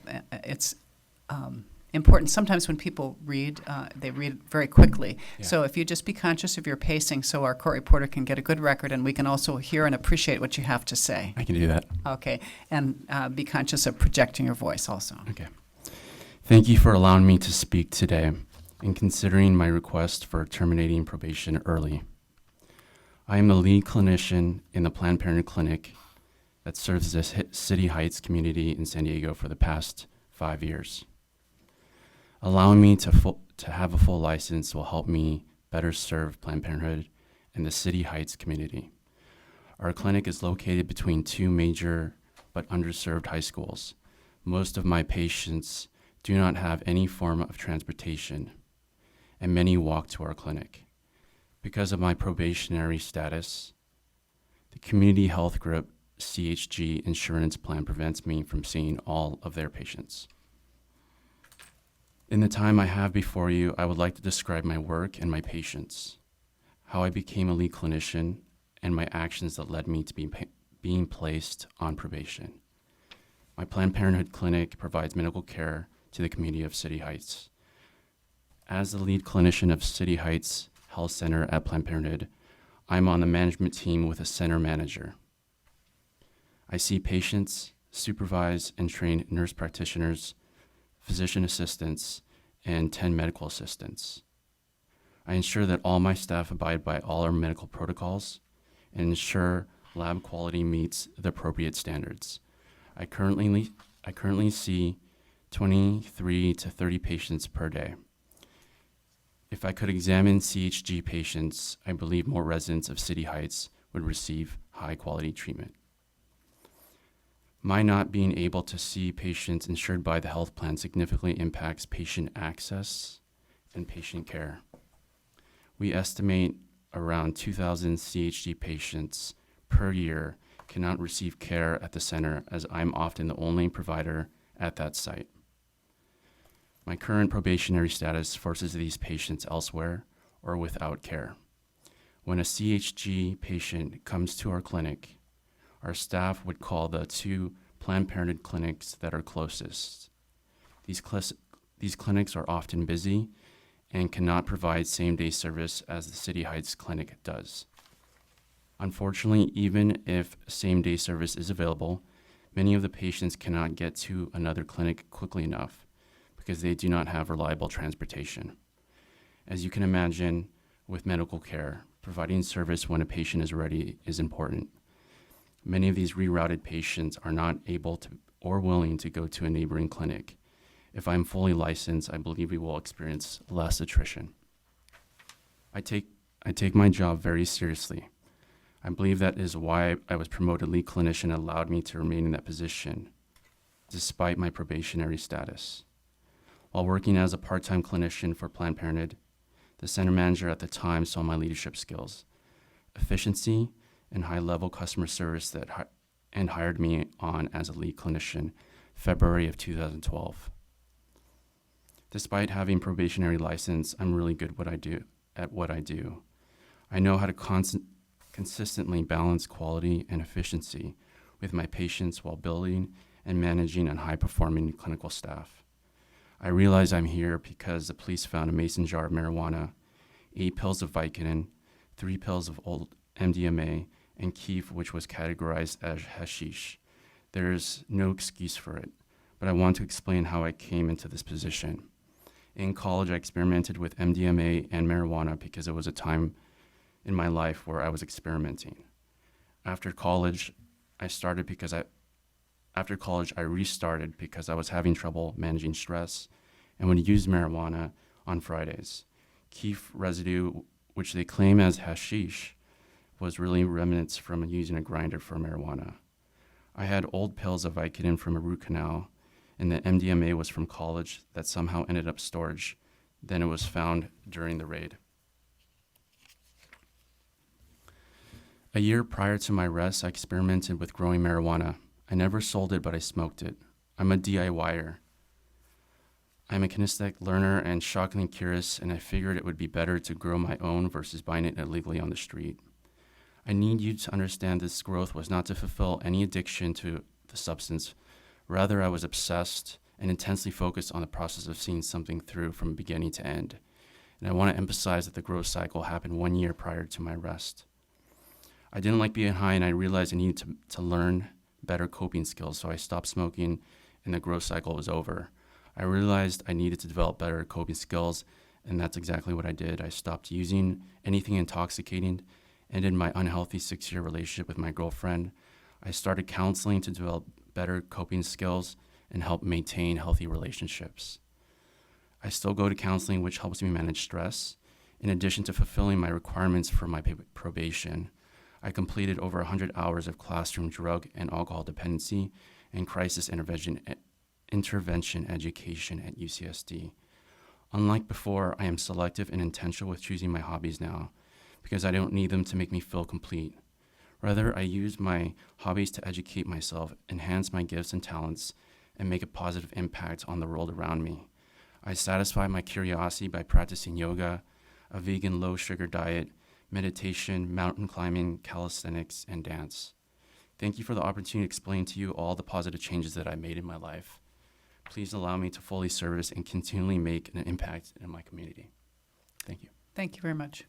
Any questions? Mr. Yes, I would like to go ahead and ask some questions. I'd like to go ahead and direct Mr. Galaris' attention to Exhibit 4, and we're looking at page 118. Let me know when you have that in front of you, please.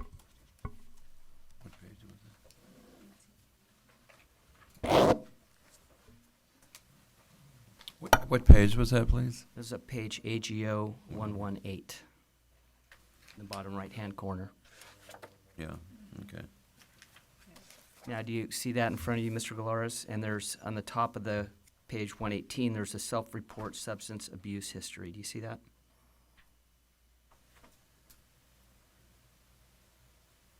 EG018 on what part of the? No, it's on page 118. Oh, I'm sorry.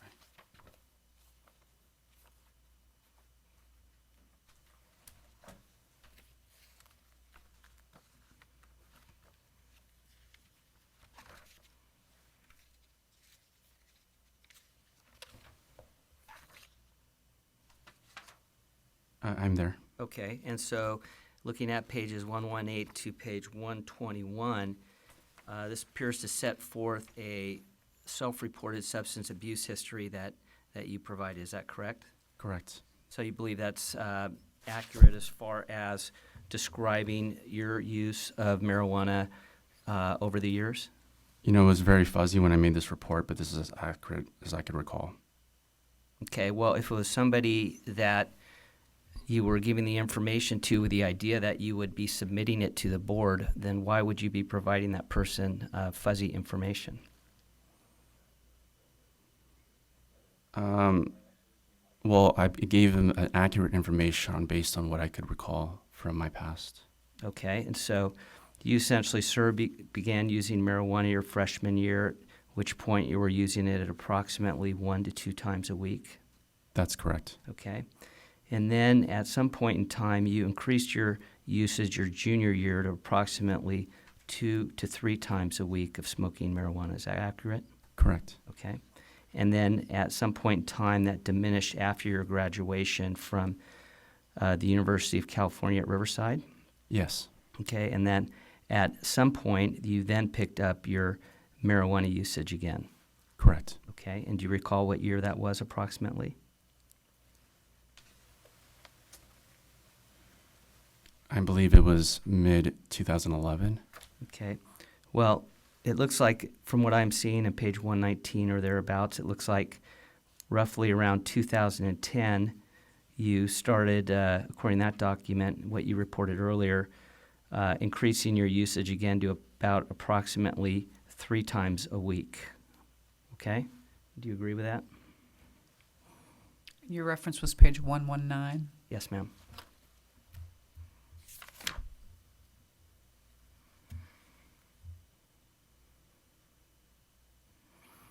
Let me direct your attention to the last paragraph that indicates, starts out in 2010 on page 119, and it goes on to indicate that you had started working for a head, neck, and throat physician as a physician assistant, and at that point in time, you started increasing your marijuana usage. Does that refresh your recollection? Yes, it does. And if we look at page AGO 088, you've provided a copy of your resume, and that's also tab 4. So your first job as a physician assistant was you were working at the Senta Clinic from approximately December 2010 to May 2011. Correct. Okay. And during that time, you were evaluating and examining patients for preoperative and postoperative care? Correct. Okay. And then you were also a first assist during head and neck surgical procedures in the operating room, and it indicates a number of procedures that you were involved with. Is that correct? Correct. Okay. And during this period of time, from your self-reported history, it looks like you were using marijuana as much as 3 times a week. Is that accurate? Yeah, it was up to. Okay.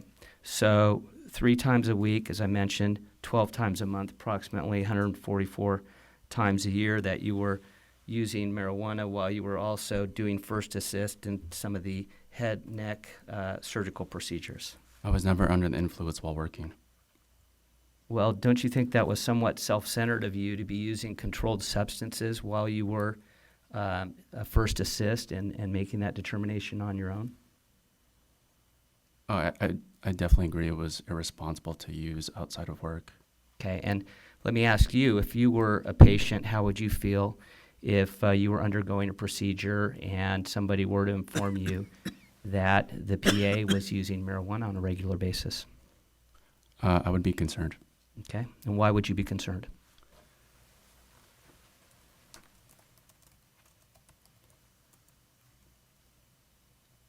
I would be concerned because I wouldn't want it to affect a patient outcome. Okay, so you do understand that there is the risk of that. Obviously, if you've got any degree of impairment, that there might be a negative income while you're performing your duties as a PA? I agree. Okay. Now, during this time that you were smoking marijuana after you got your PA certificate, it appears, if you look at the chronology, that you were smoking actively at least 3 times a week right when you got your PA certificate. Did you ever reflect upon any of your ethical duties or question yourself as to why you were smoking marijuana when you had just become licensed as a physician assistant? I apologize, but I don't recall smoking right after I got my license. Well, if I understand correctly, you were licensed in September of 2010. I direct your attention to what's been marked as Exhibit Number 2, and that's the your license certification. Yes. Okay, so in your self-reported history, you indicated that you were using marijuana in 2010, and it looks like you were also licensed in 2010, correct? Correct. Okay. And according to the sequence of events, you had an active grow tent as of 2011, and then when the police arrested you on August 22nd, 2012, they confiscated drug paraphernalia and marijuana, correct? Correct. Now, during this period of time, you were also living with your girlfriend that you indicated that it was somewhat of a toxic relationship, right? Correct. And she was a physician assistant, is that correct? Yes. Okay, did the two of you ever talk about the appropriateness of both of you smoking marijuana while you're caring for patients? No, we did not have a conversation.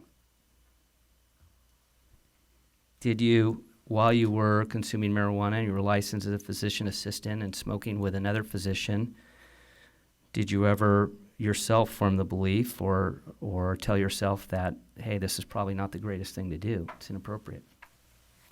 I did have those concerns, but I was so focused on how much our relationship was, we weren't really communicating at that time. Okay, and so let me ask you, before you started your venture here with purchasing the grow tent, where did you purchase your marijuana from? I got it from the street, some friends. Okay, so you were purchasing it from dealers? Yeah, it wasn't really like dealers or like friends of friends. All right, and now as far as the drug paraphernalia, you had purchased a marijuana grow tent, correct? Correct. And the police confiscated a digital scale? Correct. You had marijuana grinders? Yes. 1 to 2 vaporizers? Yes. Okay. Rolling papers? Yes. And a glass pipe, correct? Correct. Okay. And when the police raided your house, they confiscated and seized as evidence the paraphernalia, correct? Correct. You had glass jars of marijuana? Yes. And then you also had a registered 9mm handgun, correct? Now, why were you in possession of a handgun? I have a friend that works for Homeland, and he wanted to train me how to shoot. And at that time, I was interested in shooting. Do you still own your handgun? No. When did you get rid of it? Last year in the summer, I believe. And the police also confiscated hashish, which is a concentrated form of marijuana, correct? Correct. Now, I heard you saying that when you were giving your statement to the board that the police had discovered some keef, which they classified, which was classified as hashish. Are you claiming that you weren't in possession of hashish? I just wanted to further describe. Hashish sounds like it's manufactured, but really it's just the residue after you grind the marijuana. So, I mean, it's hard to describe, but that's exactly what it is. It's not something manufactured, which it sounded like in my first hearing. Okay, well, at least if we look at AGO 318, that is the decision that was adopted by the board, it indicates that you had 0.32 grams of concentrated marijuana, and the concentrated marijuana later tested positive as hashish. So you were in possession of hashish, right? Correct. Okay. And then you also had some ecstasy tablets. Correct. Now, you indicated in your petition packet that you had gone through some recovery programs. Correct. And you indicated that you'd gone through AA and then also another program called Practical Recovery. Is that right? I think it was, I don't know if it was practical recovery. I think it was more like SMART, I believe. Can you further clarify practical therapy? Sure. I think, at least according to my notes, it looks like it was around page 8 of your... Which exhibit? Let me take a look here, find it real quick, Your Honor. It's exhibit number 3 at page 8 in the petition.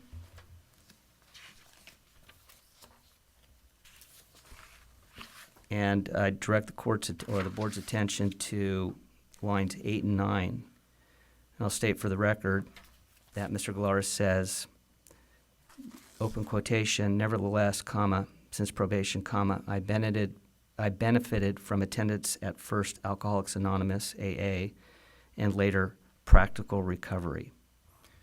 Oh, I apologize. The Practical Recovery was a group of medical professionals that was kind of a closed group that were dealing with addiction. So that's accurate. And how long did you attend AA? I was enrolled in Maximus right after the decision in December 2013, and immediately I had to go to AA meetings daily, and then the practical recovery groups twice a week. And after approximately 30 days of doing that, they deemed me not qualified for the program because I was an addict.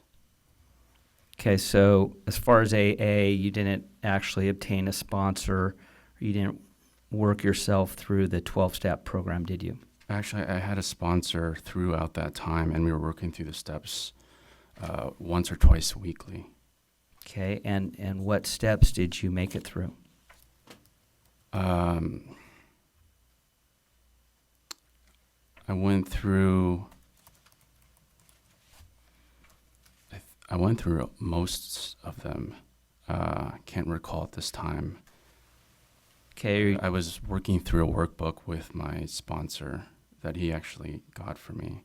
Are you able to identify what the first step is of the 12-step program? At this time, I cannot. And can you tell me how many of the steps you worked through? I believe there are approximately 9. And you're telling me that you worked through all 9 steps in 30 days? I reviewed all 9 steps, but I talked with my sponsor. So in my mind, I completed them.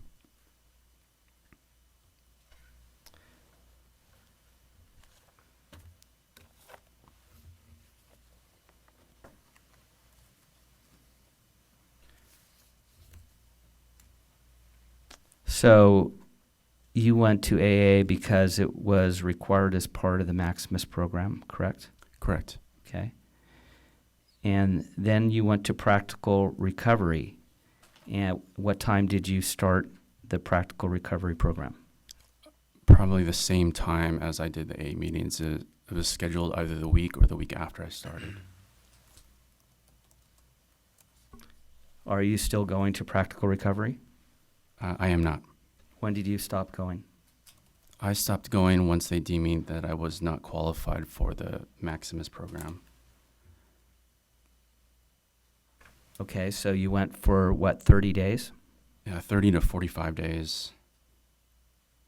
So you indicate that you now aspire to help others attain sobriety and continue to attend self-management and recovery training. Are you currently attending self-management and recovery training? Not currently.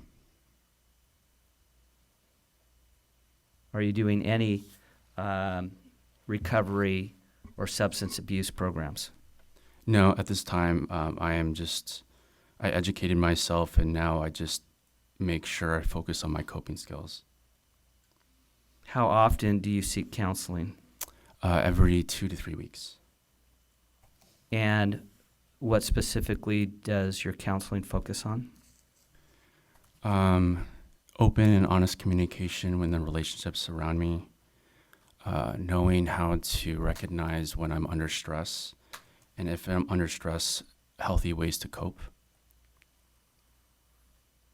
And have you taken any steps to mentor other physician assistants and share the problems you had with your use of illegal substances? Yeah.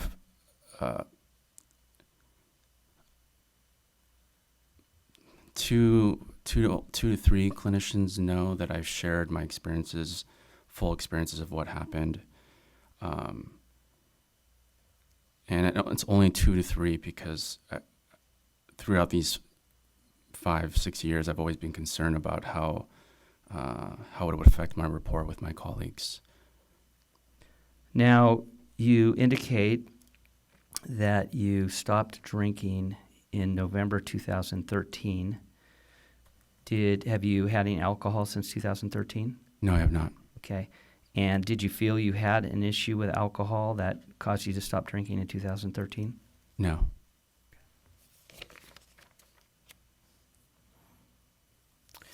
I don't have any further questions, Your Honor. All right, thank you. Any questions from the panel? Should we begin with Ms. Early? Yes, thank you. I do have a few. Just to make sure I'm following the timeline, did you stay at your girlfriend's house or was it your house? I was at my girlfriend's house. Okay, and she was already a licensed PA and both of you smoked and used drugs? She occasionally, and I definitely did. Okay. So I just wanted to know, was all the paraphernalia yours? Because I think he mentioned that both of you guys smoked. Yeah, she would smoke occasionally, but all of it was mine. Okay. And then just a quick question. Why did you get rid of your gun last year? It just didn't need it anymore. It wasn't part of my lifestyle. Okay. You mentioned Homeland. Did you learn how to shoot?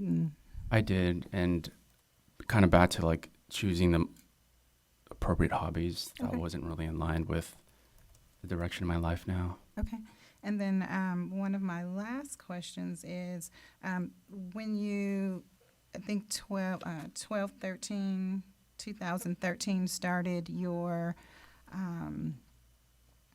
case, was it immediately thereafter? I know sometimes there's a lag time when you started with your probation. Did your probation start December 13, 2013? Yeah, it started immediately. Okay. Like the hearing was in September, and then decision was like end of November, early December. Okay. Correct. So basically you're filing for, you would traditionally end 7 months from now, just about the date. So your termination, you want it to end 7 months early. Yeah, and it's really not about me with the 7 months. It's really just about patient access. I owed it to my patients. That's why I'm here. Okay. And then for the last 4.5 years, your patient access, has that changed in any way?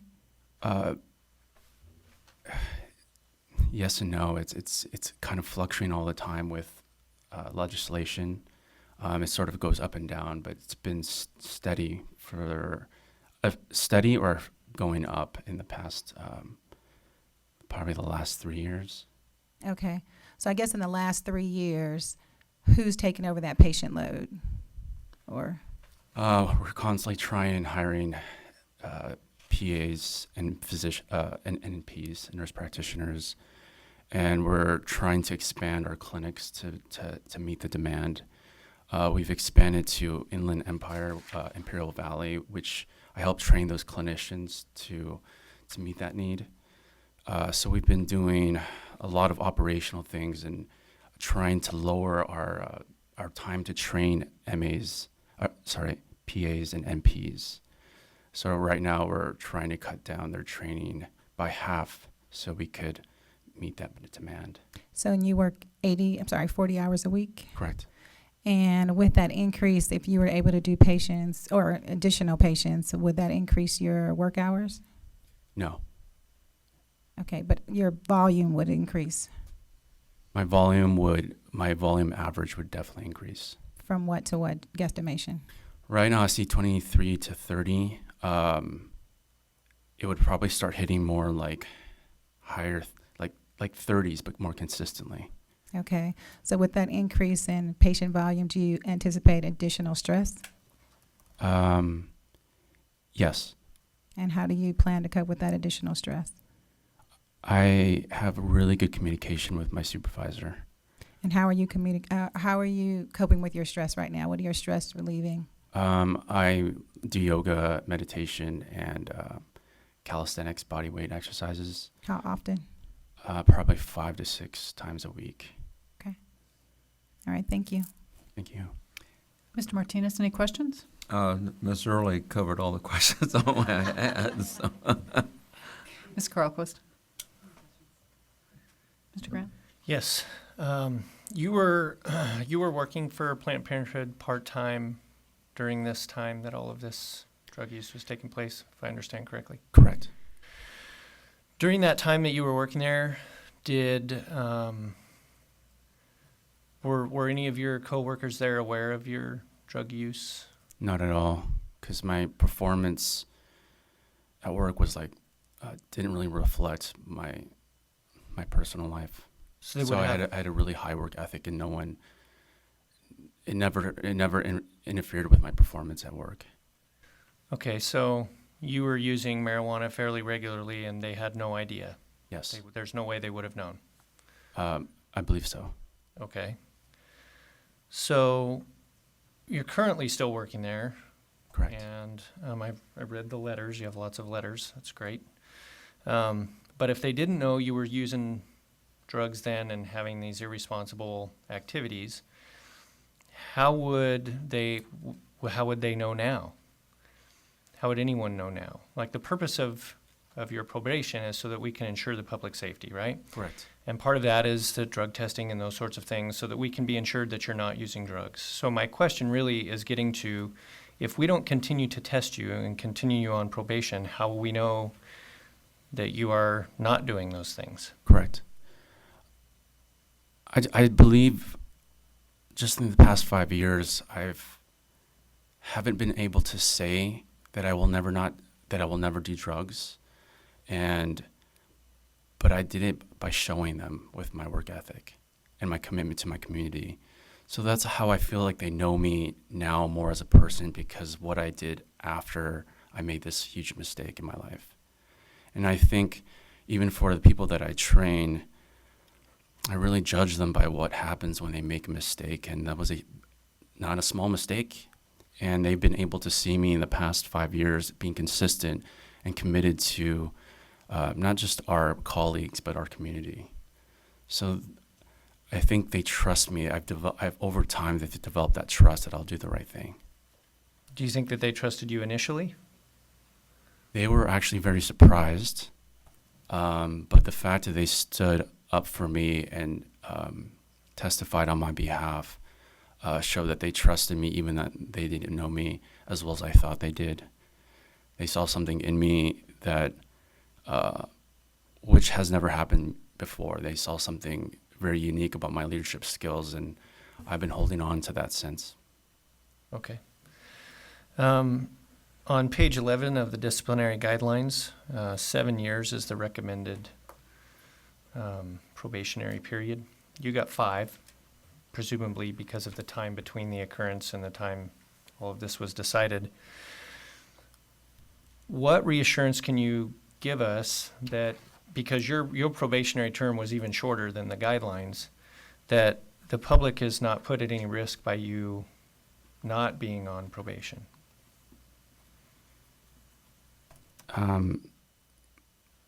Just kind of really taking a look at all the things that I've done in the past 5 years.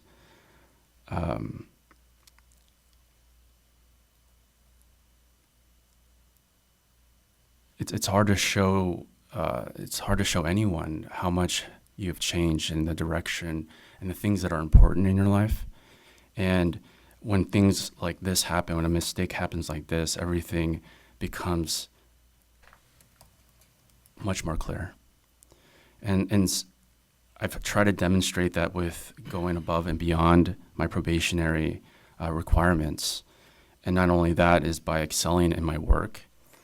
And I mean, there are no guarantees, but with anything, but I'm confident in the way that I've conducted myself, as well as coming out here, as well as preparing this petition, that I mean business in the most sincere way. Is that it's actually, my petition's up fairly soon, but it hurts me, actually. It hurts me every single time that I have to direct a CHG patient to another clinic, and just because of my mistake. And to feel that responsibility, I just can never go back to my old self, if that makes sense. My final question, just because you just mentioned it, that you've gone beyond the requirements of your probation. Can you tell us what you think the most significant thing that you've done during your probation that exceeds the requirements of your probation? So what have you done beyond what we required that's really the most significant?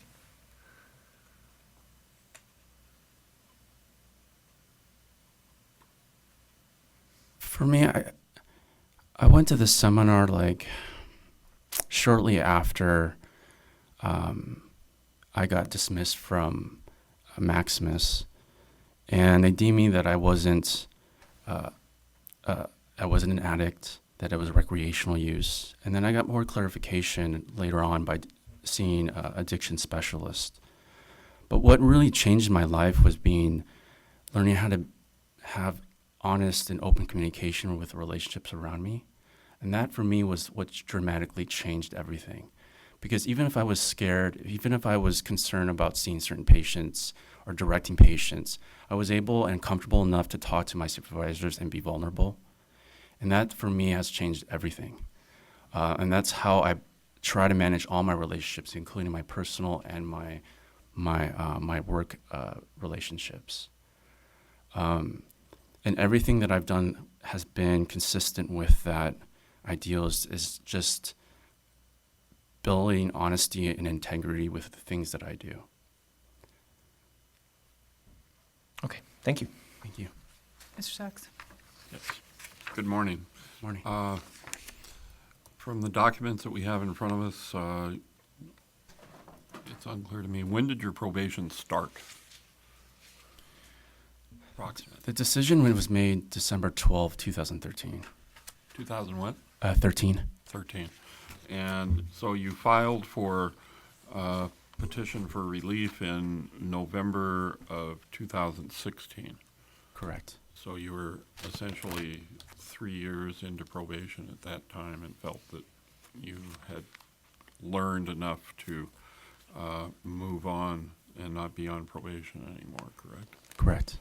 And so one of the key questions, I guess, would be you agreed to a period of 5 years probation and then you changed your mind halfway through. Would that be accurate?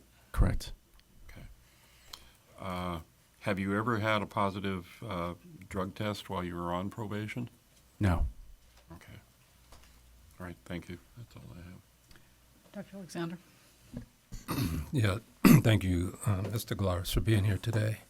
I just have a few questions to help clarify some things in my mind. You mentioned earlier that you were never under the influence when you were treating patients, correct? Correct. Were you using drugs a day prior or after? No, it was like Fridays is usually when I would partake. So it was more or less like a weekend kind of thing? Correct. You graduated from college when, again? I graduated 2010 from DeSales for a PA. And you mentioned you were using during the time you were in college? In college, but not in PA school. Okay.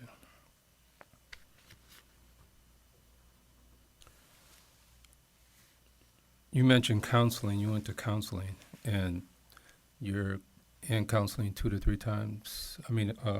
You see a counselor every 2 to 3 weeks, you said? Correct.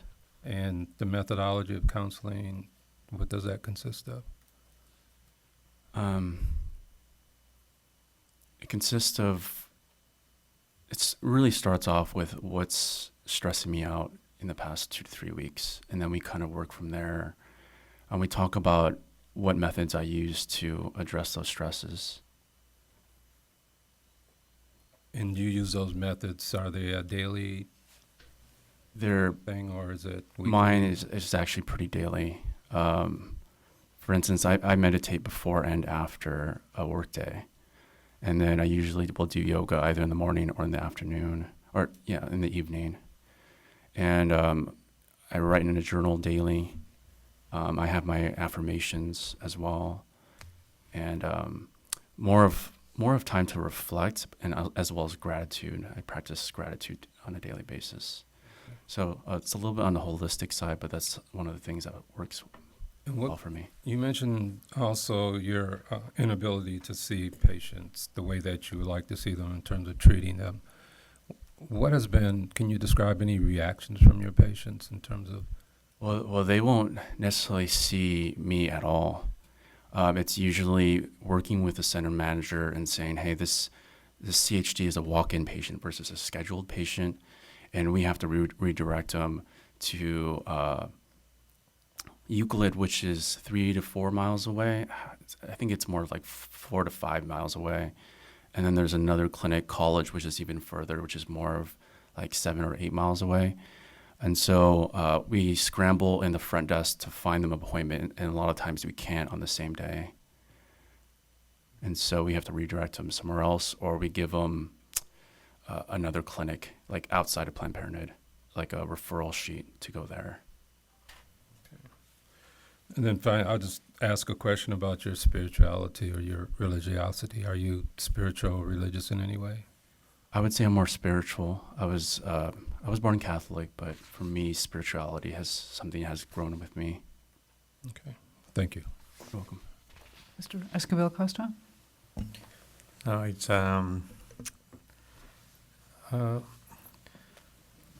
well, you're seeing right now currently like 22 to 30 patients, and so if we granted the early ending the probation period, so you're going to be seeing like close to 30 patients almost every day. And how are you going to manage that type of level of stress? Because it's very stressful to see more than 30 patients every day. I constantly work on my efficiency and working with our team to make sure we can see those patients without feeling overwhelmed. We're trying to figure out different flows and how we manage the patients, template management, as well as constantly keeping up with our medical knowledge so we can make decisions a little bit quicker. My last question is, when was the last time that you used any illicit drugs? I'm sorry? When was the last time that you used any illicit drugs? Alcohol was November 2013, and then marijuana was, I believe, around July 2012. Okay, thank you. Ms. Valencia, any questions? Questions, thank you. Thank you. Can I ask Mr. one more question? Yes. I'm sorry. You mentioned, what is your commute time to work? For commute time is about 15 minutes, 20 minutes. 15 minutes, okay. So how many miles just about is that? Mine is about 5 miles. 5 miles, okay. You just mentioned your community. I just wanted to see what your relationship with your community was. A lot of our community is underserved. It's low socioeconomic, and the majority of our patients are actually very young patients, teenagers, because we're in between two high schools. And so our Planned Parenthood is kind of really, I mean, there's one other health center, but we're able to see them a lot quicker than most. Okay. So patient access is a lot higher than other clinics. Okay, and then do you live in the same community that you work? No, it's actually a little bit outside. There's a lot of different communities, but I live 2 communities over. Okay, all right, thank you. You're welcome. Any additional questions from the board? Mr. Hagan, any follow-up? No, Your Honor. All right. All right, thank you. This would be I believe we discussed earlier that you don't have any additional witnesses and no additional documents. This would be an opportunity if either party cared to give a brief closing statement.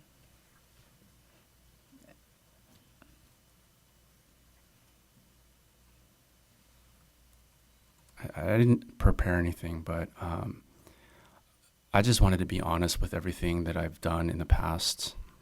But I also wanted just to emphasize all the things that I'm proud of in the past 5 years. It's hard to explain to anyone how much someone has changed and their commitments that they've made in their lives. all I can do is just to be honest and to show you what I've done. But I do appreciate just to be able to talk after all this time. It has been a long time coming as far as making the decision to do the petition, and it's a very humbling experience to have a lot of people that believe in you and support you, and hopefully that was reflected today. Thank you. Thank you. Anything further? Yeah, I'd like to make a brief closing if I can.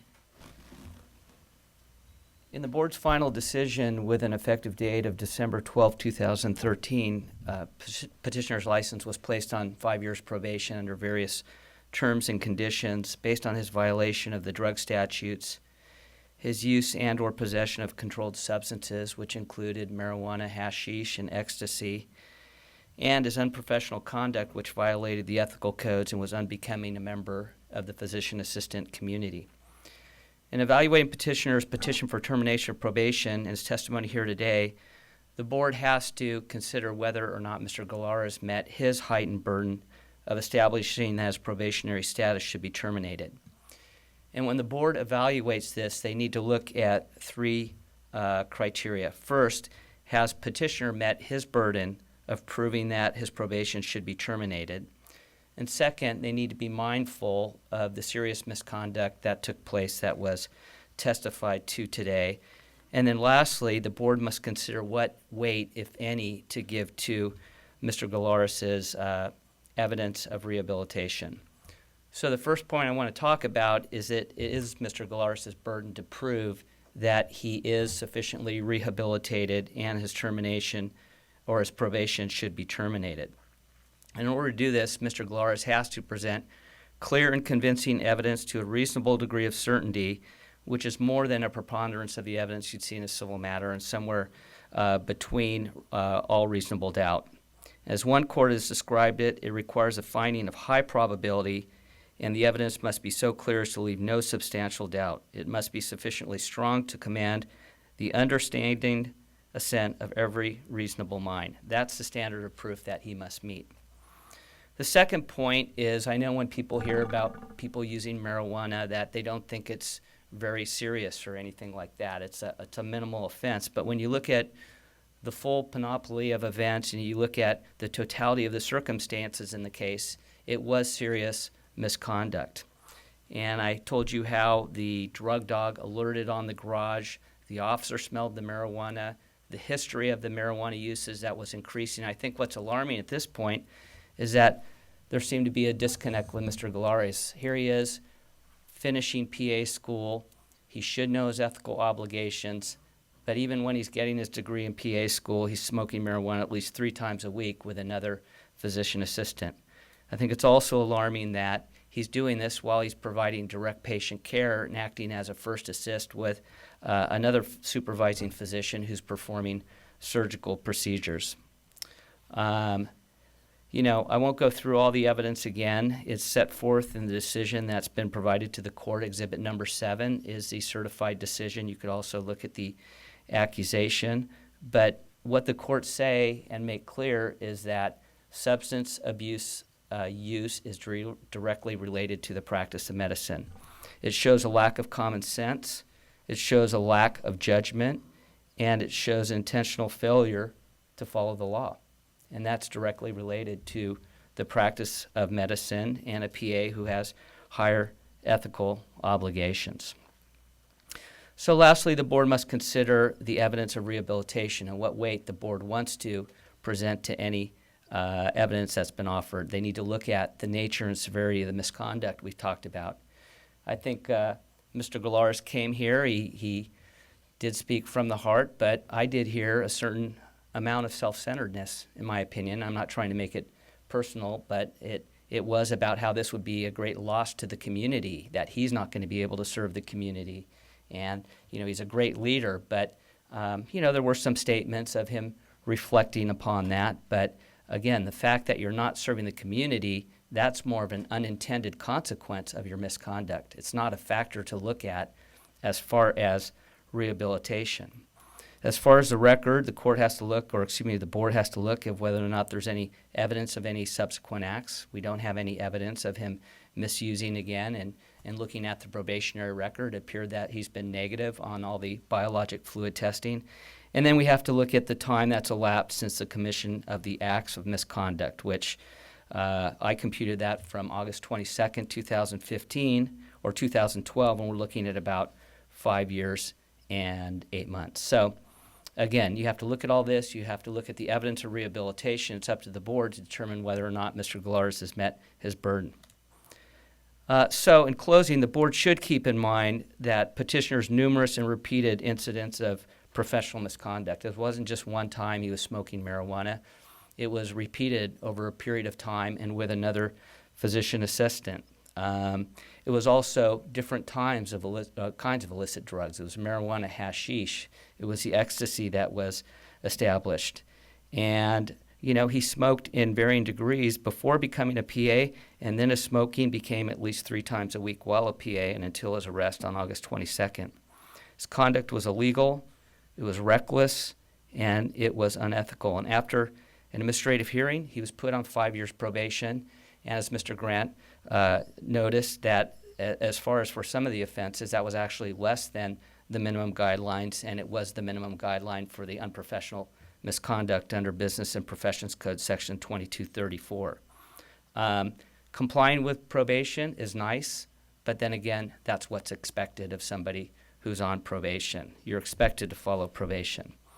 So with that said, I will now submit this matter to the board to consider whether petitioner has met his substantial burden of proving by clear and convincing evidence that his petition for termination of probation should be granted. Thank you. Thank you. Then at this time, the hearing is concluded, the record is closed, and the case is submitted to the board for decision. The board will now go into a closed session for deliberation pursuant to Government Code Section 11126. Please clear the room. Thank you.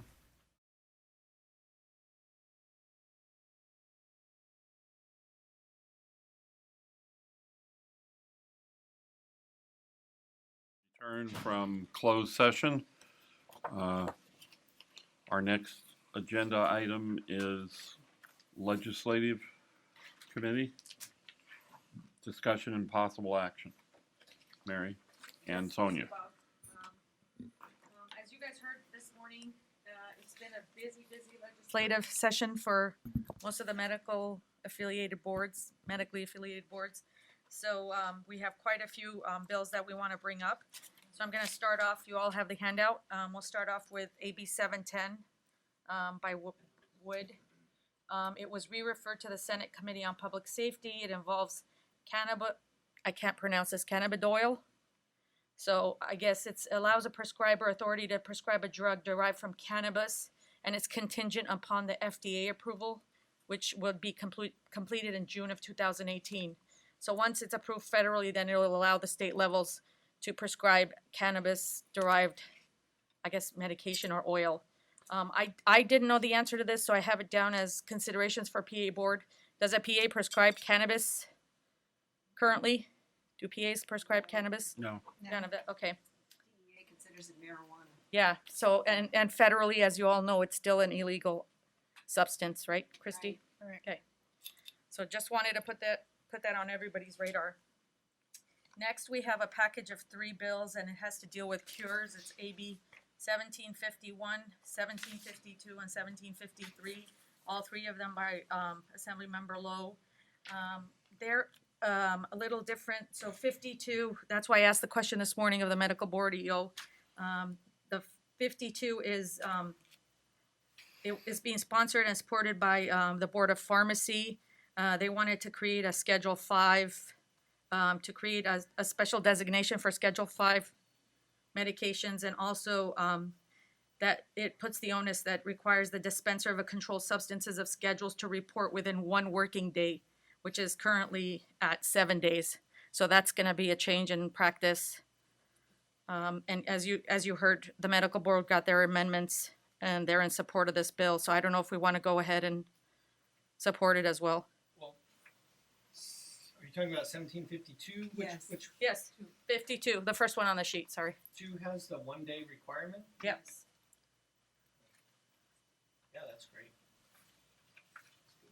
Did you guys want to also do a support? like the medical board? I mean, I leave it open to all of us. It's a discussion item, I don't know.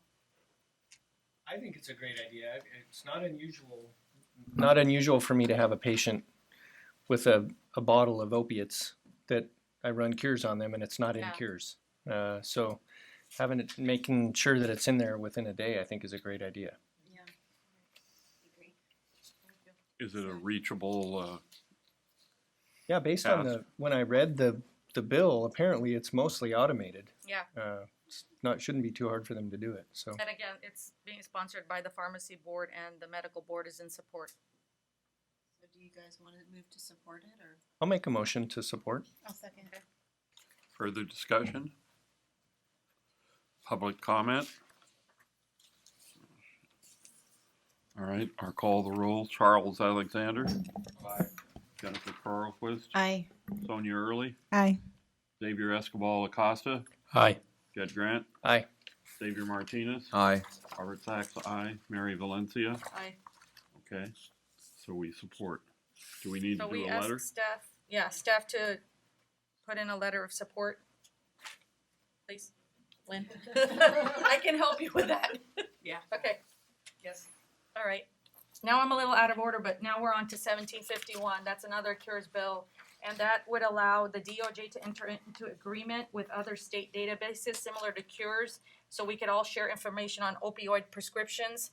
I think obviously this is maybe a non-starter, a non-given that we would want to support, because, you know, that way we can have valid information, sharing information between state lines, and the medical board is in support of this. Any questions, discussions? So basically it would be like tapping into cures databases from other states to see prescriptions on opioids. Yeah. Would that be something you guys would all? I'll make a motion to support. I think Yeah. that's great. I'll second. Okay. Further discussion? Public comment? Okay, or call the rules. Charles Alexander. Aye. Jennifer Carlquist. Aye. Sonia Early. Aye. Xavier Escobar Acosta. Aye. Jed Grant. Aye. Xavier Martinez. Aye. Robert Sachs, aye. Mary Valencia. Aye. Okay, support.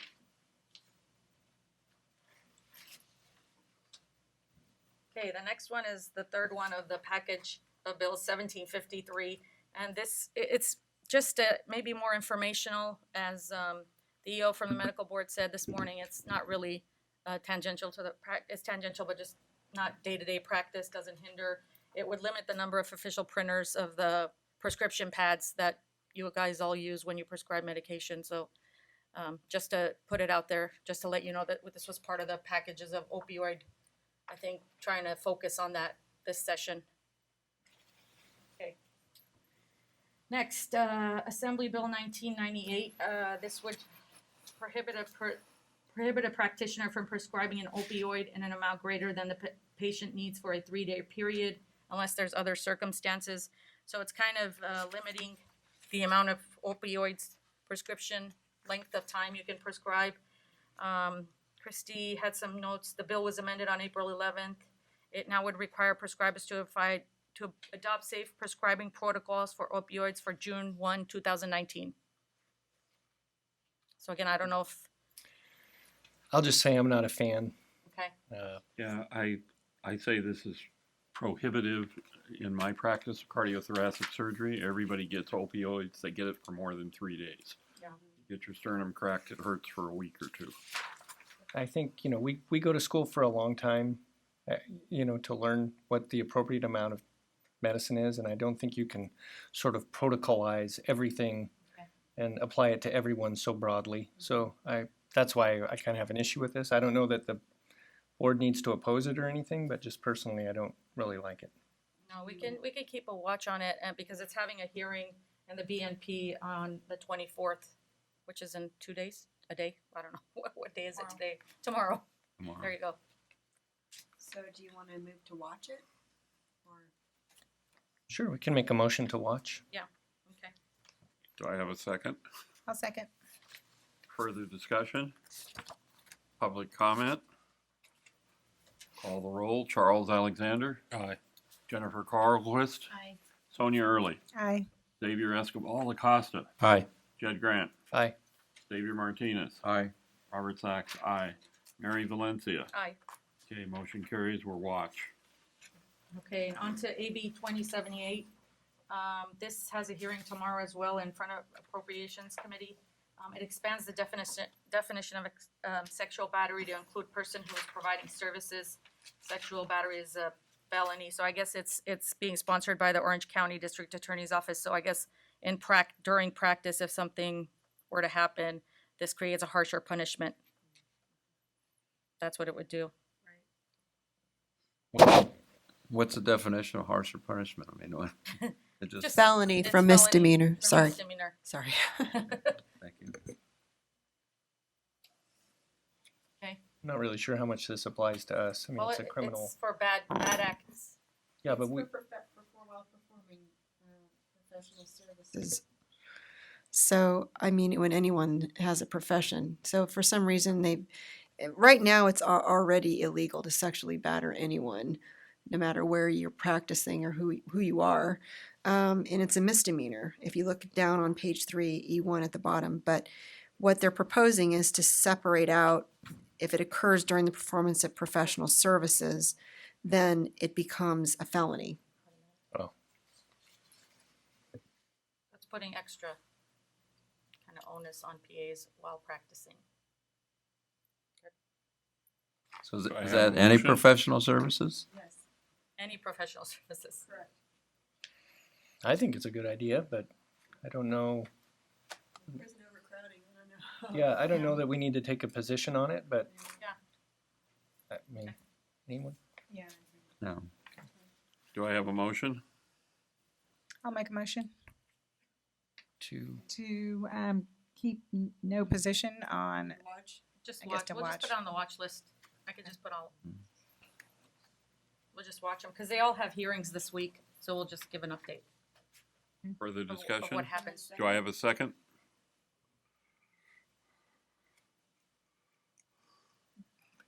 I don't No have second. any votes.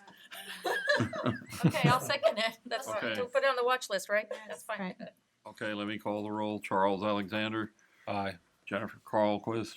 Sonia Early. Aye. Xavier Escobar Acosta. Aye. Judd Grant. Aye. Xavier Martinez. Aye. Robert Sachs, aye. Mary Valencia. Aye. Okay. Okay. Moving on to the next one, AB 2088 from Santiago. This bill would require a healthcare provider to allow a patient who inspects his or her patient records to provide the healthcare provider with an addendum, and it has to be included in the official medical record. So it's minimal impact to PA in practice, I believe. It's just mainly administrative, allowing the patient's whatever addendum they provide into the record to be part of the official record from now on, if they want to. The only impact would be unprofessional conduct if anyone who's a healthcare provider, which would include PAs, violates. That's the impact. So it's an additional grounds for discipline. Yeah, you would have to allow the patient to have access and put it in. Do we have to take a position? Just keep it on the watch? It's already been ordered to consent calendar, so it's most likely gonna go through. So, no action on that, okay. Next one, AB 2105. It's been it's referred to Senate Judiciary, hearing date set. It would add a civil action on behalf of a minor of a commercial sexual exploitation. So again, these are no direct impact on the day-to-day practice. It just creates greater penalties expanded in civil actions. So again, this is just informational, just putting it out there for you all. Next one is AB 2143, bill by Caballero. This was a very controversial issue for us. It would create additional licenses that we would have to enumerate for special assessment of funds to go in a fund that would be used for, I guess, mental health PAs. But I'm gonna turn it over to Jed because he attended a meeting on this with the author of the bill, and just so you know, the hearing has been canceled by the author of the bill, so he may have understood what the ramifications are here. So if you want to kind of elaborate and share what your meeting was about, Jed. Sure. So basically, this bill sets up an additional fee on the license to help pay for a reimbursement fund to pay back student loans for PAs who work in mental health, or any specialist who works in mental health. The issue for us is that there's only one license. PAs work in multiple settings. We're generalists by training, and so it's not really fair to assess a fee on everybody's license when there's a small percentage of PAs that actually work in mental health. And PAs can work in dual settings at once, so there was a lot of confusion about creating another license status, or how do you figure out how much time they're working there, how to do that. And the overall number of PAs that work in behavioral health specifically by itself is pretty low. However, PAs provide a lot of behavioral health services in the primary care setting. So there was a lot of confusion about where do you draw the line in terms of who gets this money, who pays the extra fee on their license, how does that work? We started doing the math and figured out that there wouldn't even be enough money to fund one position when you start looking at how many people are practicing in those settings, and how do we gather the information about who's practicing where, how often do we gather that information. It creates a whole new reporting system for PAs about where they're, whole new renewal. It just is a disaster. Well, it was well intended, and certainly appreciate that the author thought of PAs in this bill. In terms of application, it was bad. So we gave them that feedback, and it sounds like that they They may be working on some amendments. a different way to make it work. And appreciate them inviting us to talk to them about it. It was great. Do we still want to take some kind of position on that, say we're opposed to it? Or do we not? Do we just want to leave it since it's? I would just say we could watch it. Just watch it? Yeah. Watch it to make Yeah. sure it doesn't get, like if it gets scheduled for a hearing, we'll see what it's about. Yeah. See what amendments they put forward. Yeah, how they understood, I think, what the issues were. Okay. So Great. Mary, he didn't withdraw the bill, right? He just canceled No, the he hearing. just canceled the hearing. So the bill is still active, it's alive. So before drafting the bill, did he approach the board at all? He did. Jed and I went down to the Assembly Speaker's office and had a meeting with the sponsor. Thank you. As well as DCA Ledge was down there, and we were there for probably an hour going over all the various issues for this bill. So, and then I also got an email from the Senate as well as the Assembly Okay. asking a lot more questions as well. Okay, thank you. Thank you, Jed. Thank you, Lynn. Next is AB 2483. It has passed out of Assembly Business and Professions and has been moved to Assembly Appropriations, but there's no scheduled hearing date as of yet.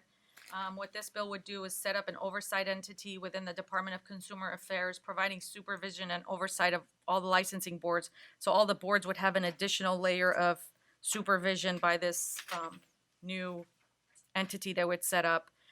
It looks like it's probably going to get sent to the suspense file because it would be over the 150 threshold. So that's what I believe. Christy provided some additional comments about this bill, that the bill was gutted completely and amended, which was back on April 9th, and it, as currently written, it would amend the law to allow board members to be indemnified for any antitrust damages incurred during the course and scope of the duties of the board members. So that was something she wanted to raise. Yeah, this bill, when it was introduced, creating a new department to oversee every board in the department, got a lot of negative opposition. So the bill was completely gutted on April 9th, and a new section of the bill was created to address one of the issues we've talked about in the North Carolina case, which is what would happen if a board was assessed antitrust damages. And it's not clear in California law whether the state would indemnify it or not. And so that's been a big concern for a lot of the board members as a liability issue for you all.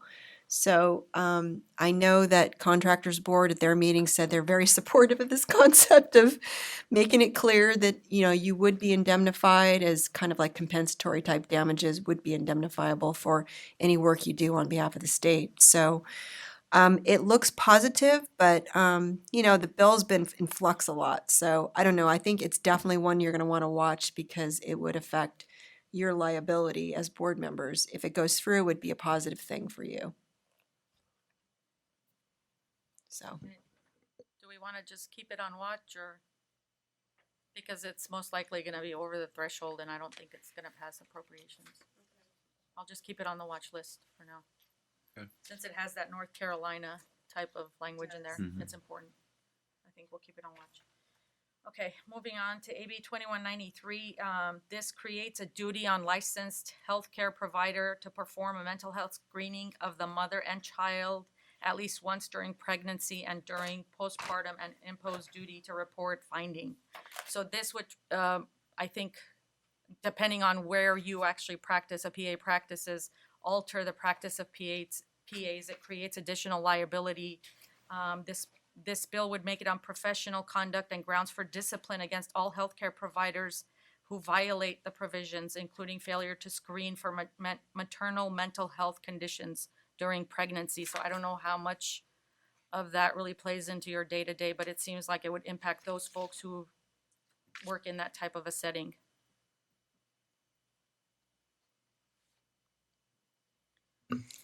I'll just say something because I always do. I don't really, I think I get what they're trying to do, but I don't like the fact that it's punitive, you know? I would rather see another way of encouraging mental health questions rather than requiring additional documentation and then making a punishment if that isn't done. Javier, maybe you have some input on that. Yes, I agree with also with your comment. It's I think it's part of the medical guidelines also, especially in OBGYN. What you work more on OBGYN, I believe so.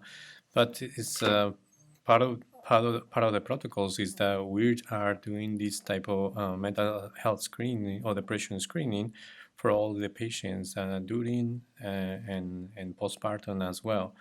So, but now trying to punish us like this, I think it will be a little bit more, I don't know, it's a different way to see things. It will affect. It's not that it's going to affect our daily routine and work, but that's something different when somebody's going to tell you what to do or what you normally are doing most of the time. A big problem I have with it is, who does this apply to? So I work in the emergency department. Let's say an OB patient comes in and sees me or someone that's recently postpartum. Am I required to do this because they're new to me? And then what kind of documentation does that require? And I mean, I hate to oppose things that I've only read once and don't know a lot about, but to me, this just seems like a bad idea, a bad way to approach this unless it's clarified. Yeah, and that's kind of what I have on the notes part. I said we need a clarifying language. For example, what is the duty on a PA who treats a cut wound of a pregnant patient? So that's one idea. Like, if you're just treating them for a cut wound and they're pregnant, are you required to have that mental screening then when they're in like the emergency room for a cut? So it does need clarifying language, and they just say healthcare provider. So I think you're right. That would need some clarification. So I'm going to put this on the watch. It's supposed to have it's set for Assembly Approps on 4/25. Would it be, I mean, from your perspective, would it be worth Do we maybe need to- sending a letter just asking them to clarify these things? Yeah, we should. Is that something the I'd board agree. might be interested in? Yes, Can I get a- 2 days. Can we get the DCA-led unit to know about this alert, maybe? Because since it's coming up on the 25th, the hearing, maybe to raise that issue, to ask for clarification during the hearing. Yeah. Okay, perfect. Do you want me to call Rose, or do you want to be in contact with her? Want me to do it? Yeah. Okay. Don't mind. Thank you. Okay, next I have AB 2487. It's again related to opioid dependent patient treatment and management. This bill would require, it's actually physician and surgeon. So actually we put this on the radar just to let you know that more opioid restrictions are coming forward, or requirements. And although at this time it doesn't apply to PAs, but it could eventually, become part of our practice too. So just putting it out there, and it's at the Assembly Appropriation Committee right now. Referred there. That's the last action. I would just note that we already have a similar requirement with the controlled substances education course that's required to prescribe scheduled medications without patient-specific prior approval.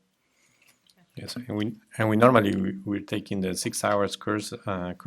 Here is they mention in 8 hours. Yeah. So I'm not sure if that's going to be a big difference. Okay, so do we want to put this on the watch list for now? I don't think it really applies to us, but No, but Yeah. if they amend it to include, I don't know. Oh. That's what I'm saying. There's still time for amendments, so. Oh, okay, yeah, Okay, maybe. so I'll just keep it on the watch list. Okay. AB 2138, this is licensing boards and our ability of denial of application for criminal convictions. This is a very loaded bill, and it's been flagged, and we really need to discuss this in depth. This may trigger regulation changes on the part of this physician assistant board, and we need some input from the board enforcement staff. And I'd actually like Christy to give a little more in-depth explanation because this has a lot of legal ramifications. Okay, so this is a part of a wave of removing authority or limiting or restricting the board's authority to deny or discipline someone for a criminal conviction. So the highlights are that according to this bill, the board would prohibit the board from denying, revoking, or suspending a license on the grounds that an applicant has been convicted of a crime unless the conviction occurred in the last 5 years or was a violent felony, and you could not discipline someone who had their particular conviction dismissed. So there's a lot of cases with DUIs and drugs that are set aside. That doesn't mean they weren't convicted, and it doesn't mean it was expunged. Expungement means it was erased from your criminal record. There's very few criminal convictions out there where you can erase your record. You actually don't have it on there anymore. It's always in there, even if it was later dismissed or set aside. So the board's current authority is you can still look at those to see if there's a risk to the public. This would remove that authority. In addition, you wouldn't be able to do anything on the underlying act. So even if it was set aside, currently you can still look at the underlying bad acts and see if there's a risk. This would remove that authority. You wouldn't also not be able to ask anyone questions about their convictions or their criminal history. And you wouldn't be allowed to ask for any documentation regarding their criminal conviction. In addition, even if it's so let's pretend it's a violent felony. There's a list, it's pretty short, of violent felonies defined in the bill. And that'd be things like murder, manslaughter, rape, kidnapping, burglary, arson, things like that. So let's say it was one of those crimes. Then if you wanted to place somebody on probation, you could only provide probation for 2 years or less. And then you'd have to prove it by clear and convincing evidence that it was necessary. In addition, for petitions for modification or termination of probation, you would have to act on every petition that was filed within 90 days of filing, or the petition's automatically granted by operation of law. Wow. So there's quite a bit in here that's scary to a lot of my clients, and that's just the highlights. There's even more in there that I think you would be afraid of. So I know, for instance, my contractor state license board client on April 13th took an opposed position on it.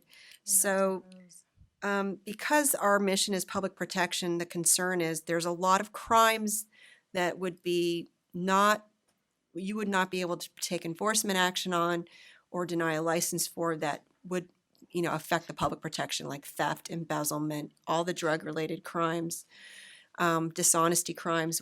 You wouldn't be able to deny anyone or discipline anyone. Oppose. So that's the part that's a little, and also the budget impact would be tremendous. You would have to investigate all these crimes independently because you wouldn't be allowed to ask for documentation. You'd have to independently go out and investigate, pull the records from the criminal courts. And in addition, if you can't ask the question, you would not know about crimes that occurred outside of California. Because remember, our database is limited to our AG's records, and we won't get records, for instance, for Nebraska or any other state that is not part of our system of reporting or who doesn't report to the FBI. In addition, sometimes there's a lag time in the reporting of arrests that occur, and it's significant. So we wouldn't get that information except through self-disclosure on the application, but this would prohibit the question. I mean, I think you hit it on the So- nail. We wouldn't be able to protect the public, so, in any of, Yeah. so, This- can we take an oppose? I think clearly we have to take an opposed position on this. I agree. It's I have to agree. taking away everything that we currently do. Right. And endangers the public. I mean, can you imagine going to a healthcare provider that has all of these criminal convictions and you're supposed to trust them with like your most intimate Personal information. personal information and details, and like this is not good for us. Is there an analysis of the fiscal impact yet on this? Well, we have to work on that part of it. So if you're, don't want to take a position today, we'd be able to get it to you by August. But I think you take a might want to position take a today. position and then we can work up the fiscals at a later date. I know my other clients are working on it.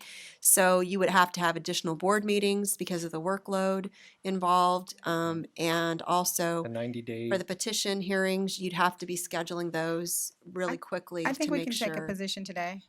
Okay, great. Yeah. So Do we want to I'd do like to make a motion to opposed oppose. unless amended? I'll A second. it's up to you.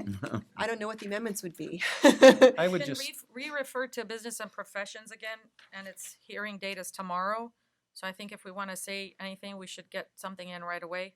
today. so Sonia We made a oppose. mission. I'd like to make a motion. motion to oppose this. I'll AB. second. Further discussion? Public comment? Call the roll. Charles Alexander, Aye. Jennifer Calquist, Sonia Early, Aye. Javier Escobar Acosta, Aye.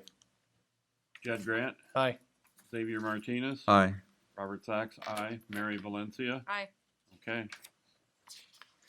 And how do we get someone to write that up today Then- or tomorrow? I just, Good point. No, that's you're gonna have to. it's tomorrow, right? You can just Yeah, I think Email we you. could coordinate Do a that letter. with Rose. That way? Do a letter. Can you email them? By tomorrow? Sure. Yeah, you could coordinate that with Rose, our DCA ledge person, and they can get, I think, our stuff in to the Okay. board hearing. I mean, to the While you're the committee hearing. While you're doing the strat plan, I'll go make a phone call. Okay. Thank you. Thank you so much. Okay, next one is That one AB got you. 2741. Again, this was, it's mainly for PAs who are prescribing opioids will be impacted.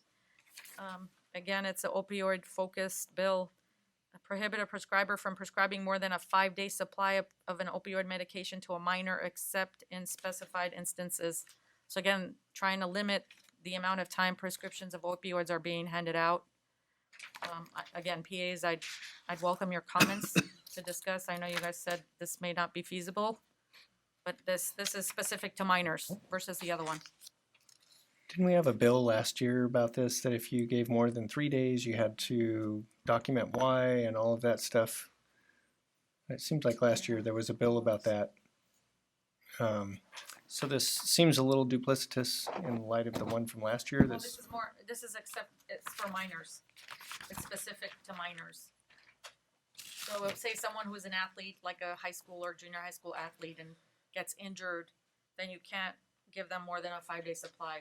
So my fundamental problem with these types of bills is that it's nigh to impossible to get a follow-up appointment in 5 days. So when you limit somebody's pain medications to a 5-day supply, when a healthcare provider has judged that they need that, if you're going to do that, you have to couple it with some mechanism whereby they can get seen again within that 5 days to see if they need more. And that's the thing that's missing from all of these ideas, to me. Anybody else? So we want to put this on the watch list. It's been referred to Assembly Committee on Appropriation and hasn't been set for a date yet. So I don't know where it's going. But also I had a note here. It says currently the FDA guidelines on opioid prescriptions is no more than 5 days. So I guess it kind of follows the federal guidelines. We don't typically give, usually we'll give 3 days worth, but Okay. you know, what if they had orthopedic surgery or some other, I mean, I feel like we're sort of removing the medical decision-making capacity. Yes. Yeah, I mean, we are capable of exercising good judgment and we have recourse for those that don't. So watch is fine with me. Legislating medical care. Yes, legislating medical care creates a lot of problems in the exam room. I mean, we don't tell the legislature what to do on a day-to-day basis, but that's what they're doing to us. Yeah, it's pretty frustrating. Okay, so we'll keep this on the watch list since it has no date, so we'll see where it ends up, but it's supposed to go to Approps. Next one is SB 790. It's been placed in the inactive file. It was a 2-year bill, so basically it's kind of on here because it's on here. Unlikely that it's ever going to move. This bill was about limiting what drug manufacturers can give gifts and benefits to, physicians and people who work in the office. So the last one we have here is another really important bill. It's SB 1298. It's been dual referred to Senate Public Safety and Senate Labor Relations. It's got a hearing coming up on the 25th, and it's being touted as the Increasing Access to Employment Act. So here's another way of, taking away some of the restrictions. I'll pass it to Christy. She's gonna, kind of talk a little bit more, but allowing access to folks to enter the practice is what they're trying to go for here. So currently, if you have in front of you the bill that allows, it shows you the section of the law that allows different employers and California state regulatory agencies to access criminal offender record information, otherwise known as rap sheets. So currently, as the bill is drafted, it's going to limit the amount of information that's provided to residential care facilities, child daycare centers, employers, in-home care workers, and institutions licensed by the Department of Business Oversight, which is like banks, trust companies, and student loan servicers. So that's the consumer side of things. It doesn't directly affect you, but they essentially wouldn't be giving them a complete rap sheet. They would remove all the cases of conviction that were set aside. So they would not get a complete rap sheet, those different employers in the state, and the licensing entities in the Department of Business Oversight. So they would not get a complete rap sheet if this bill went through. But what would affect you is on the last page of the bill, it says that the department, before you get a copy of a rap sheet, because what happens is people go through the live scan process, they submit their fingerprints, those results are tagged to your agency and that information sent directly to you. This would change the law so that it says before you got the rap sheet, a copy would have to be given to the requester, meaning the applicant or licensee, prior to you getting the report, and they would be allowed 5 days to challenge the accuracy or completeness of any matter contained in the rap sheet and to make and request the department make any necessary corrections to it. So it could slow down your ability to process applications and take enforcement actions. So that would be the only thing that would be, from my perspective, that would be concerning to you, possibly. But I don't know if 5 days would make a difference. I would have to defer to licensing staff on that. Varies. It depends on how. Sorry.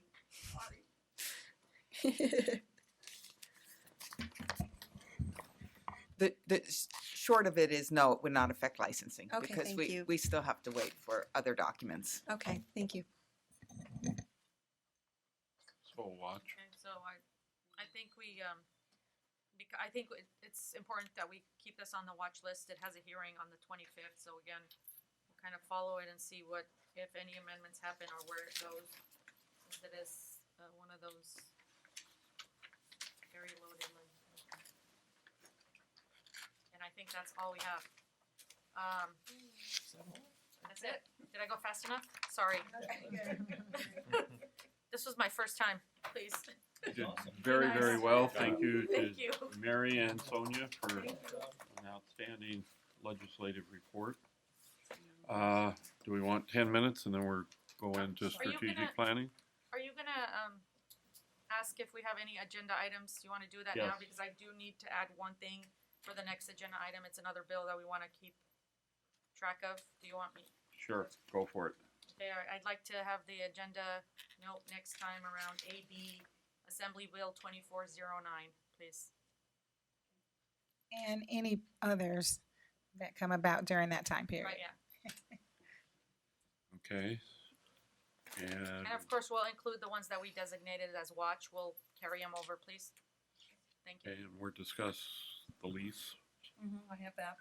Okay. And OTP Okay. update. Military waiver will be back on that. Military waiver? Military waiver.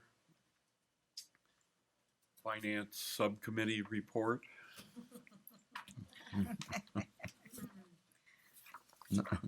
No report. I'll just be here. I'll be present.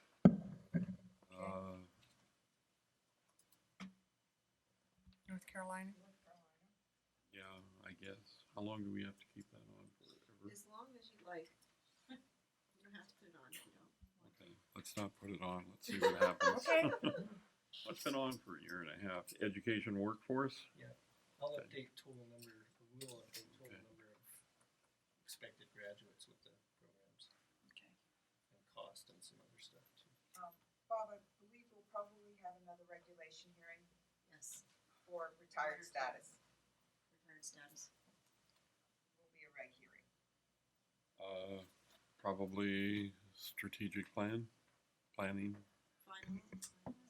something. to Well, do with it. depends on how much you get done today. Well, Yeah. It's already 2:00, Okay, well, so We'll see. plan on it being on the agenda. okay. Uh, We'll have a hearing. And we will have a hearing, and there will probably be closed sessions. Okay. Okay? All right, Bob, since we'll be in San Diego, is that beach attire?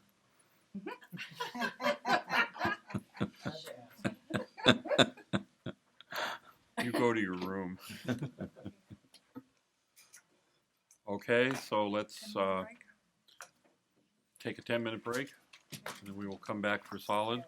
We will webcast the solid, Lou. Yeah, he knows. Thank you.